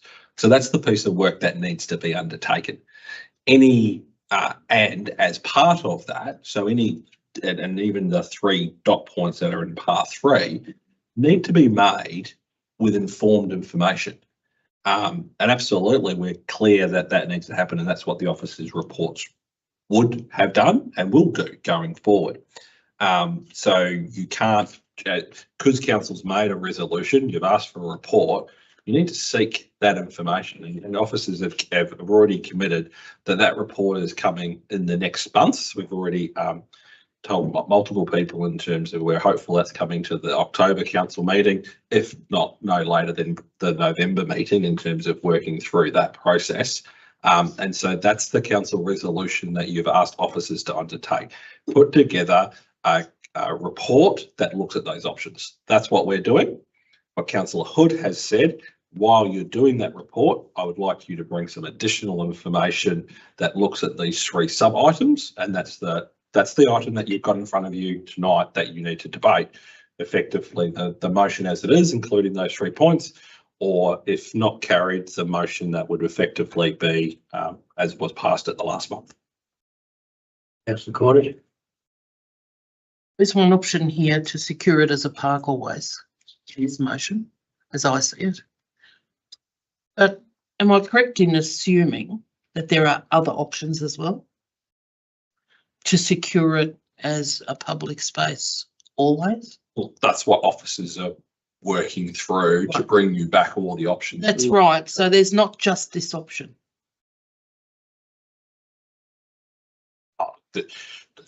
Multiple pieces of options that could be considered when our officer's report comes back with all the facts and information, and then councils will make an informed decision. Yeah. Yeah.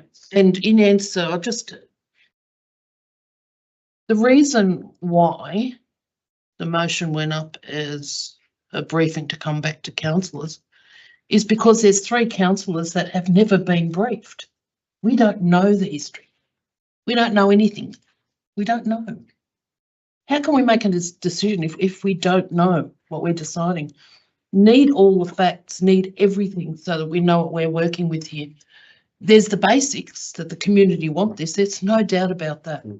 There's basic principles here, but I go beyond that to secure it. So we need to work with the tools we have. So my question here is, in perpetuity, I cannot say that word, is not the only option. It is an option, but maybe not an option. Council officers would have brought to council, but there would have been other options to secure it in the same sense. Is that right? Good one. You answer that. Well, so I take a step back. Then just say yes. Yes, the request that officers were working on was whether the site could be considered for sale or other use by council. So it could be any use. And that would be have brought the report back that the facts in terms of the history, its current zoning, its current use, and council would have made an informed decision, as you have previously on other blocks of land, whether you consider do you want to sell it or not. No. And what this notice of motion says, while you are doing that, please include these 3 pieces of extra information. So when that report comes back to council, you will make your decision then, A, whether you sell it or you use it for some other use. And B, you will have, if this motion was passed, you will have the additional information that would look at those 3 options and any other information that a council officer would put together in a quality report to bring back to council, as we always do. One more on that. Yeah. So talking about process here. So the next process, if we just put this aside for a moment, is a briefing to councillors and then as a result of that briefing, councillors, I expect, would be asking for more information or other options, or if there's a decision to be made, this could come up then. I'm just wondering why it's coming up now before we're being briefed. Oh, that's not a question to you. No, this is a general question. I don't think anyone can really answer it, but maybe I'll speak on that in a moment. So yeah. Right, I've got a question on this one. and I've got some concerns about this, and, you know, because I've been around it a while, and I know Councillor Newton, former Councillor Newton has been around a bit longer and has better knowledge of this, but I remember, and I reckon it was around about 2014, that this very issue was investigated by council. Hepburn Shire Council investigated this and came to the conclusion that Raylands was a park and wasn't an option to sell it. So why have we got to reinvent the wheel? And the concern I've got, and correct me if I'm wrong, and I might put this to Mr. Torres, the motion calls for the information to rezone the land as a public park. How long would that take, Mr. Torres, to get a rezoning, and what would be the cost of a rezoning rather than just leave it as a park? We leave it a park is, can we leave it as a park as it is without rezoning or doing anything? Or how long, if we decided to rezone it, how long would it take to rezone it, and how much would it cost? And perhaps would we be better off to put the money, that money into developing the park more? I might answer that one. You can answer it. Well, they are good questions. That this notice of motion, that's the part of part 3. So not for Mr. Torres to answer that now. The last part to this notice of motion asks for provide information on the process to rezone the land as a public park or recreation reserve. So those exact questions that you just posed now would form part of the briefing report to council. And so officers will go away, not to say that's what you're going to do, but the notice of motion requests that information so that you can be fully informed in your decision making. Sure. Any other councillors wish to ask a question? A comment or question. The original motion was to consider the sale or the other use by council. Clearly what's happened is that the community have demonstrated a commitment to the land to remain or to be a public park, and the request or the petition was to do so in perpetuity. Does the original motion or the motion proposed by Councillor Hood and seconded by Councillor Dryling cover issues around how council, as the owner of the land, would it cover how council, as the owner of the land, manages or has a body to manage the land? Would it cover issues that arise, for example, that my understanding is that the property currently is not DDA accessible, and as a public park, Hepburn Shire guidelines would suggest that there should. So would you see either the original motion or this additional one that Councillor Hood's proposed covering those sorts of issues in detail? I don't think either the original or the current motion or the proposed notice of motion would cover it to the exact detail of that. What a report that would do would that would be brought back, considering for sale or other use, would give you some high level principles of what is the current arrangement, what's the ownership, what's the management and structure, where's any shortcomings.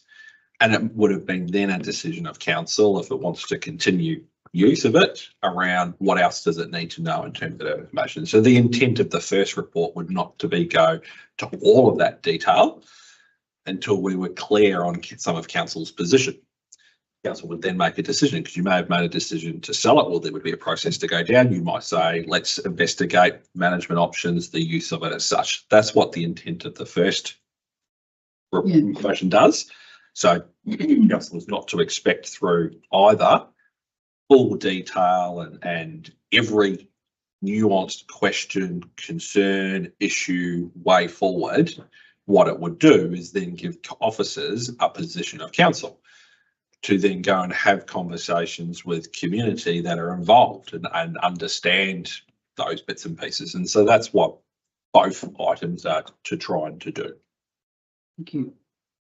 Thank you. Okay. Any more further questions, councillors? All right, councillor Hood, you're the mover of the motion. You can now speak to it. For 3 minutes. Yes, thank you, Mayor. And again, Mayor, and colleagues, I'll reiterate that point 3 literally asks officers to provide us with additional information. As Councillor Cornish rightly points out, there's insufficient information available at this time. The intent of this motion is to provide additional information above and beyond what officers may have been doing under the July resolution. On the point about rezoning that Councillor Henderson raised, this doesn't preempt anything. It simply asks officers to provide information on rezoning, which may or may not happen. They may recommend something differently. The wording of it is broad. It does not preempt or assume anything about the use of the land. It literally says to be held in perpetuity as a council asset on behalf of the community for their use and benefit. It's broad. It doesn't say what the use is. That will be largely up to the community. So this is simply about getting more information above and beyond what would have been obtained in the initial report that was asked of officers, so that we can then make an evidence-based and respectful decision, taking into account the weight of community interest and passion in this piece of land and its history. I'll now ask, just to pause you there, and get proceedings to Councillor Hood was quite right. This has exceeded the time, so I now need a motion to extend the time. Council beyond 9 o'clock. We've got a mover. Moved Councillor Clark, seconded Councillor Rocky. Those in favour? Those against? Declared unanimously. Carry on, Councillor Hood. Oh no, I'd finished, Mayor. Look, I've made the key points. This is all about getting some additional information that considers how it might be how the land might be held in perpetuity, and how we can respect the fact that it was generously bequeathed to council for public use. All right, Councillor Triley. Yes, I support this motion. As Councillor Hood's mentioned, there's additional information that is relevant to the previous motion in terms of fleshing out the history of the site and the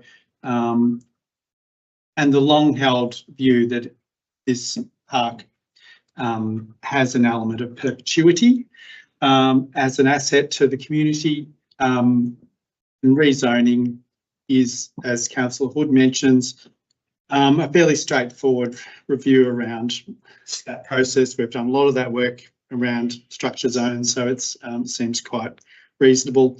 And I would urge councillors not to get entrenched in positions on this, as you know, this has been a motion that's come from the community, and they have been considerably active, particularly in the past month, on this issue, and shown a level of dedication that I think does deserve respect in pushing this review to a different level.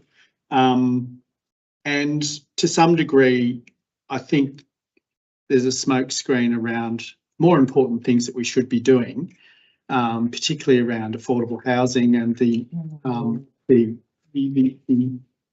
this has been an absolute distraction, an unnecessary distraction on other matters that council should be pursuing. And it's I think that this needs to be supported, and we need to get on with it and make our final decision.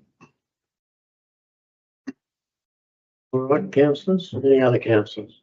Yeah, Councillor Lucky. just a comment. I do want to acknowledge the distress this has caused in the community, and certainly the councillor group has got a clear message about how beloved the space is, and it's a very quirky space.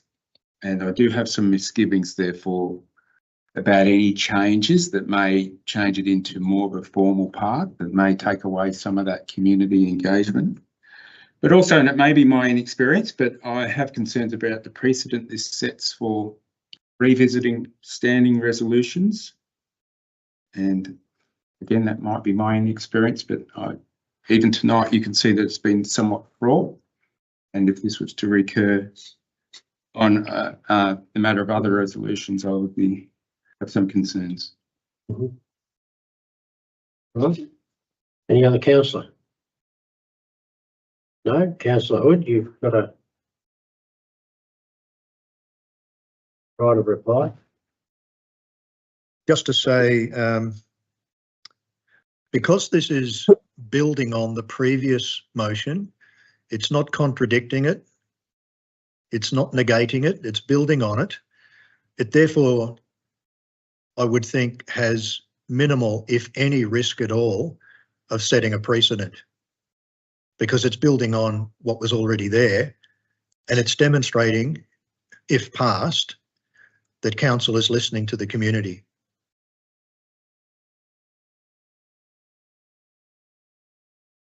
Okay, thank you, councillor. All right, councillors, I'm going to put the motion. Those in favour? Okay, that's councillor Dryelly. Councillor Hewitt. Those against? That's councillor Cornish and councillor Hockey. And I'm against it as well, because only for the reasons outlined, not for any other reason. So Point of order, Mayor, you didn't read out my name when you called out those voting for. Yes, councillor Hood. Yes, okay, councillor Hood. Councillor Hood. Councillor Dryelly. And councillor Hewitt. For it. Those against it. Is councillor Cornish. Councillor Hockey. And myself. And councillor Clark was abstaining, which is a vote against. It was a vote against. So therefore, what we've got is a vote against it. I declare the motion lost.